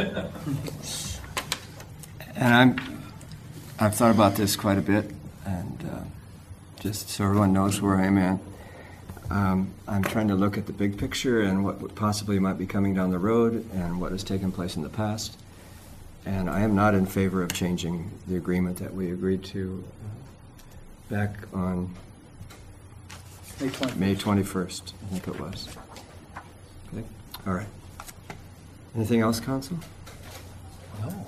Kathleen, we're ready to vote on the amendment to the personnel manual. If you vote yes, you're agreeing to a 2% across the board increase in wages. If you vote no, then you're agreeing to stay with what we previously passed. Is that correct, Kathleen? I believe so. Yes.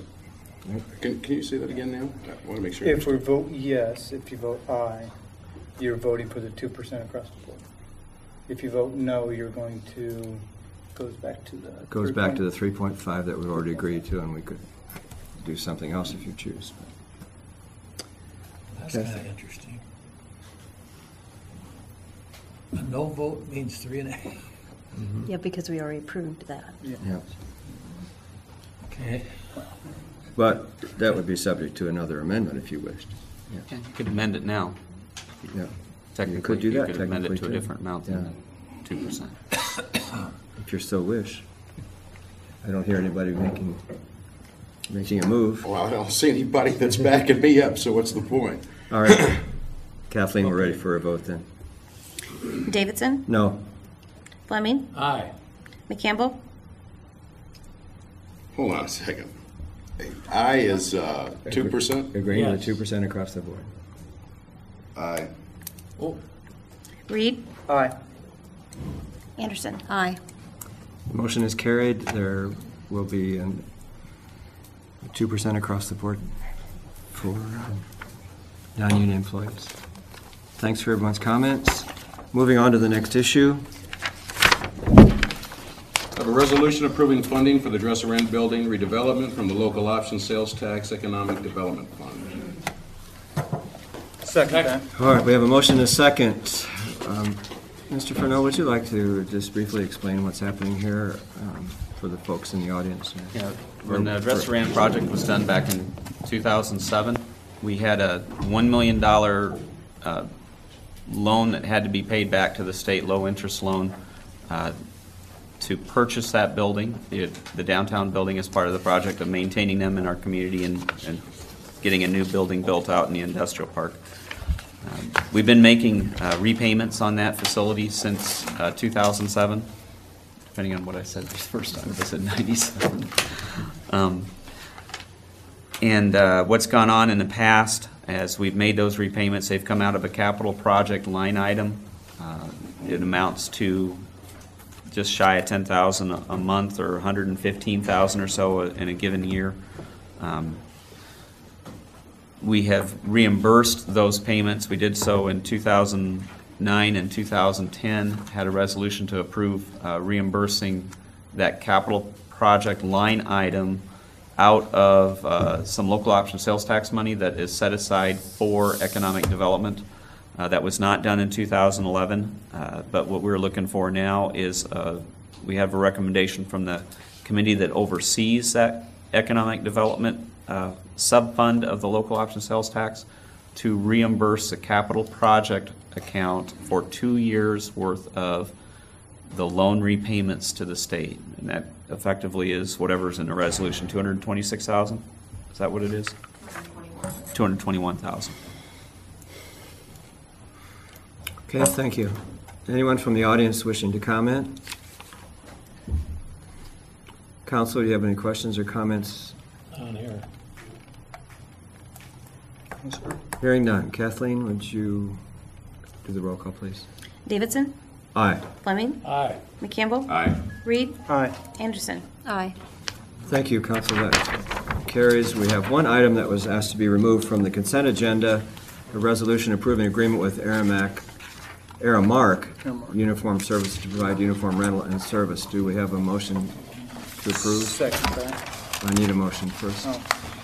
I motion to approve. We have a motion and a second. Yeah. Mr. Furneaux? This was asked to be pulled from Public Works Department. As they were going through and making, I think, basically following up on some of the questions that came up at the last work session, they realized that there were some spots in the response from Aramark that were non-responsive to the bid specs. Okay. So they want this reconsidered. It'll come back at the next work session. Okay. So they'd prefer that you not approve this contract at this point. Okay. We can do that. Thank you. Any comments from the audience?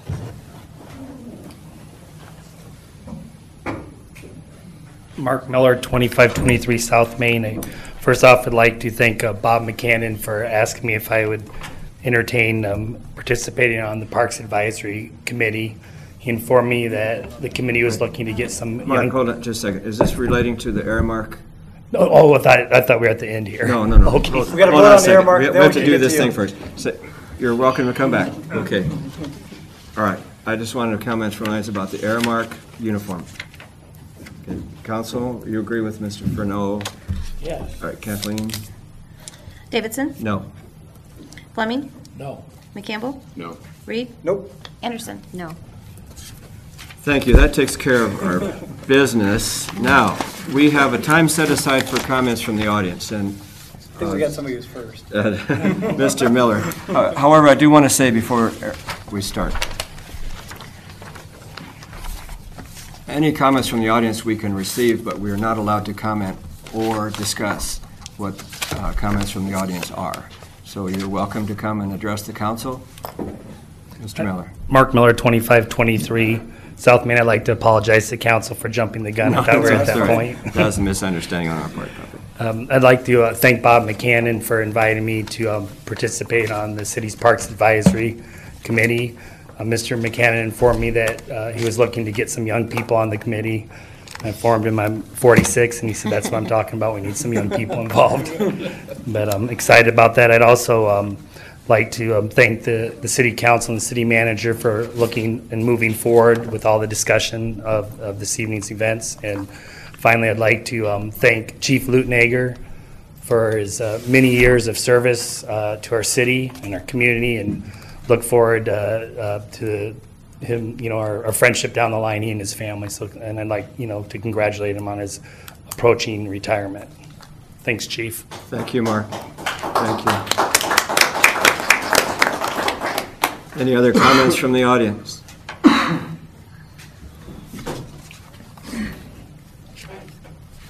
My name is Dean Finance, I live in Northern Drive, 2117 Northern Drive, Burlington, Iowa. My family pretty much goes back to when the city was founded. Basically, that'll bring up three things that, one, maybe to think about. I was watching the news one day, and the visitor center was closing down. What they were doing, they're putting their visitor center online on the computer. Don't ask me about anything about computers. I know nothing about computers. But anyway, I thought of an idea that this city would maybe put it on a computer about, maybe get some young kids, some smart kids at the high school, computer savvy, to put on a computer about what they see in this town, about the historic sites, about, Snake Alley, other places to go and see, and the good things about this town, somewhat the bad things. But I thought that maybe that we could save some money and do that. I'd like to welcome you to the city in the hot seat. Welcome to Burlington. And I got one question. I worked at Walmart Saturday when that storm rolled in. Is our siren supposed to go off when there is a severe storm coming? Do you know? Does anybody know? Because I didn't hear the sirens go off when that storm came in. That's a question you have to refer. You can make. I don't know who to refer to. Yeah. I don't know. Refer to the police chief. Yes, but that's. Hang on, okay. Actually, we take our cues from the National Weather Service. There's impending danger depending on the nature of the storm. We're told that's how we operate. And if we're told to go ahead and set off the sirens, we do. Obviously, with that particular storm, this particular area at that particular time did not meet that criteria. Okay, well, me in the future will, because that was a bad storm, I think, because I didn't do that. But thank you for allowing me to comment, and I want to say, I'm not being correct, but may the Lord bless you and keep you and give you all the wisdom you need in all the city things you do. Thank you. Thank you. Thank you. Any other comments from the audience? Leon Shahan, 1821 Mount Pleasant Street. I think down the road here, and I've complained about this for years and years and years, the first action on trying to restore sanity to the budget, the employees have taken it on the chin. And again, this is sounding kind of like Scott Walker and the governor of Wisconsin. I think there's other areas in the budget that are far more productive, far more money that we need to be looking at. And the first one, and you can do a budget amendment, is the money we spend on the Convention and Tourism Bureau. You cannot convince me the nearly $400,000 that we're spending there basically for free advertising for the casino complex, given our situation, is the best use of that money. And by law, you can use that $400,000 or one half of the hotel motel tax fund for general fund purposes. That's state law. You've chosen not to in the past, but that can change by resolution. In other areas, you need to revisit, what are we doing with economic development? What I see as a citizen is, like I said before, we've got a bunch of small businesses coming to town. They all hire through the temp firms, permanent, temporary, poverty wage jobs. We spent millions of dollars for these jobs. Given what you're up against now, is that the best use of your funds? I don't think so. We've got redundant facilities. You subsidize the construction of the water park at the casino complex, yet we're still running Dankworth Pool. You can't do both. You're out of money. You gave $1 million TIF agreement of some sort with the Comfort Suites on the southwest corner of town to build convention facilities which compete with Memorial Auditorium. You got a hard choice there. You need to think, do we need those redundant facilities? And line by line by line through the city, you've subsidized competing facilities around town with facilities that you have. You're going to have to make a choice. Are we going to let the private sector do them or the public sector do them? You can't afford to do both. The list is long, and I won't bother you with that at this time. I've done so every year at budget time. You've heard the rhetoric. You're up against it. You're up against your debt limit. You're not going to be able to borrow ever larger amounts of money when the wages in this community are going down. Basically, Moody's and the rest of them will shut you down. You really need to look at what you're doing with it. Every action you take, and I'm kind of libertarian when it comes to the business world. When you subsidize private business, for every person you subsidize, you're putting 20 other people out of business. You really need to rethink that. In the light of where you are financially, you really need to think about it. You can't afford to do that to the tune of $3 or $4 million a year anymore. You're through with that. And you need to start working on budget adjustments from this point forward. Thank you. Anyone else from the audience wishing to speak, address the council about any issue that we've not previously discussed? Say that again? Is it about any issue that we've not previously discussed? Okay. Marlon McKee, 1121 South 12th Street. Had to think. I just wondered if we could go to Hucks Harbor and ask them for a 0% loan for all this money, because that's what we gave them for the $1.8 million. So I think we should get a 0% from them. Also, the dog facility, that wasn't really talked about much tonight. Does Fort Madison fund their dog pound? My understanding is that's all done by contributions. Could we not do the same thing here? Something to think about in the future. Thank you.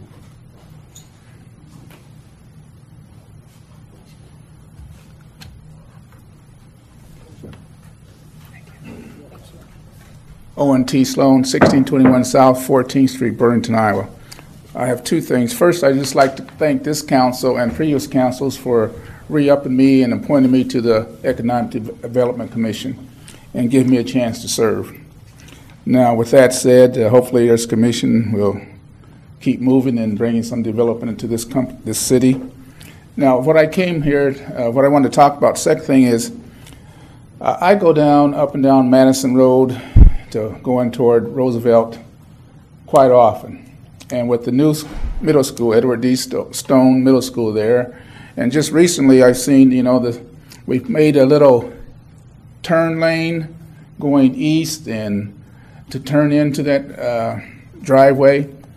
And I'm just thinking, and maybe the council, the city, traffic might think, well, that, to me, that's not going to be quite adequate. When we start bringing those buses in and out of there, and people trying to go to work in the morning, come home in the afternoon, up and down there, I think that's going to be a problem. We might have to address that with a little more stringent thing than just that little turn lane that's right there going east and west. So might want to keep that in mind. Thank you. Thank you. Thank you. Any other comments from the citizens in the audience? John Williams, 2228 Madison. This was an enlightening session. I want to thank the council for hitting the financial problems head on. I'll look forward in the future for you to continue to hit the financial problems head on.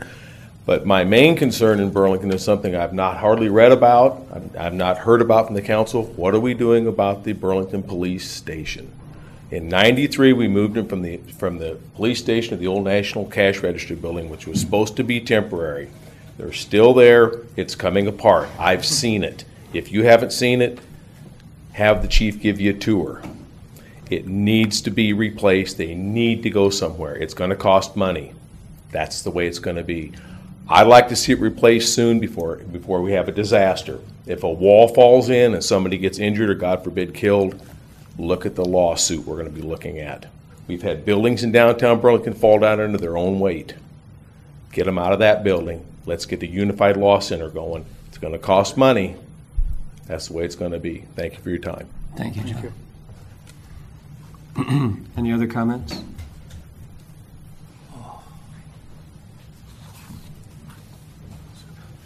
My name is Steve Finesse, 11 Northern Drive, apartment 2D. And then Burlington to work at Walmart. I forgot one more thing. You brought up about Cascade Bridge, kick the can. You're going to have to make a decision about that. Either, like I said before, you had study after study after study. That's what they do in Congress, study after study. And I heard one study said it would cost just as much to fix that bridge as would have been a new one. I know you don't got that much money, but he's brought up another thing, which two things that need to be done, anything else in this city, a police station and Cascade Bridge. You have to do those two things. You have to make your mind what you're going to do about it. Are you going to let it sit there and wait till it comes down, or are you just going to do whatever? I mean, my opinion is to build a new one, because I heard it's going to cost just as much to fix it as to build a new one. That's all I got to say. I am done. Thank you. Thank you. Thank you. Anyone else having comments? Seeing none. Council, do you have anything you wish to add for the Well, Lead of the I evening? do, and it's a positive thing, and I'll make it short. Because in the last month, we've had the Snake Alley criteria, we've had the opening of Capitol Theater and the film festival there, and we've had Steamboat Days. We've had a lot of people from out of town. I've heard a lot of good comments, and from people who've never been here before. They think it's a beautiful city. We have a lot of volunteers who help put on those events. And I don't think people realize how many people volunteer in this town and how much time they put forth to represent our city in a good way, and how much we should appreciate it. Amen. And I appreciate it, and I think we all do. Amen. I didn't say this earlier, but Mr. Steele, I want to thank you for buying old properties and fixing them up. I think a lot of time that goes unnoticed, and so you're bringing back the old to new. So appreciate it. Thank you. Mr. Furneaux, do you have any final comments? Animal shelter pre-construction meeting is Thursday at 10:30, so that project will be getting underway here fairly quickly. Had a meeting with the bargaining units this morning, so we have some ongoing discussions going there. They've made some recommendations, and we want to try to get those compiled and back to them and make sure that it meets what we're hearing, what they said, to make sure that that's correct. And then we'll present that list of some recommendations for what we can do to try to right-size our budget to y'all. And I think that's it for now. Thank you. Thank you, everybody. We have a motion. I move that we adjourn. Second. We have a motion and a second to adjourn. Kathleen? Davidson? Aye. Fleming? Aye. McCampbell? Aye. Reed? Aye. Anderson? Aye. Thank you, folks. God bless you. God bless Burlington. What's that? I don't think meetings should go this way. Thank you. It gets long. It gets long. Yeah. Thank you. Good evening. How are you? I didn't know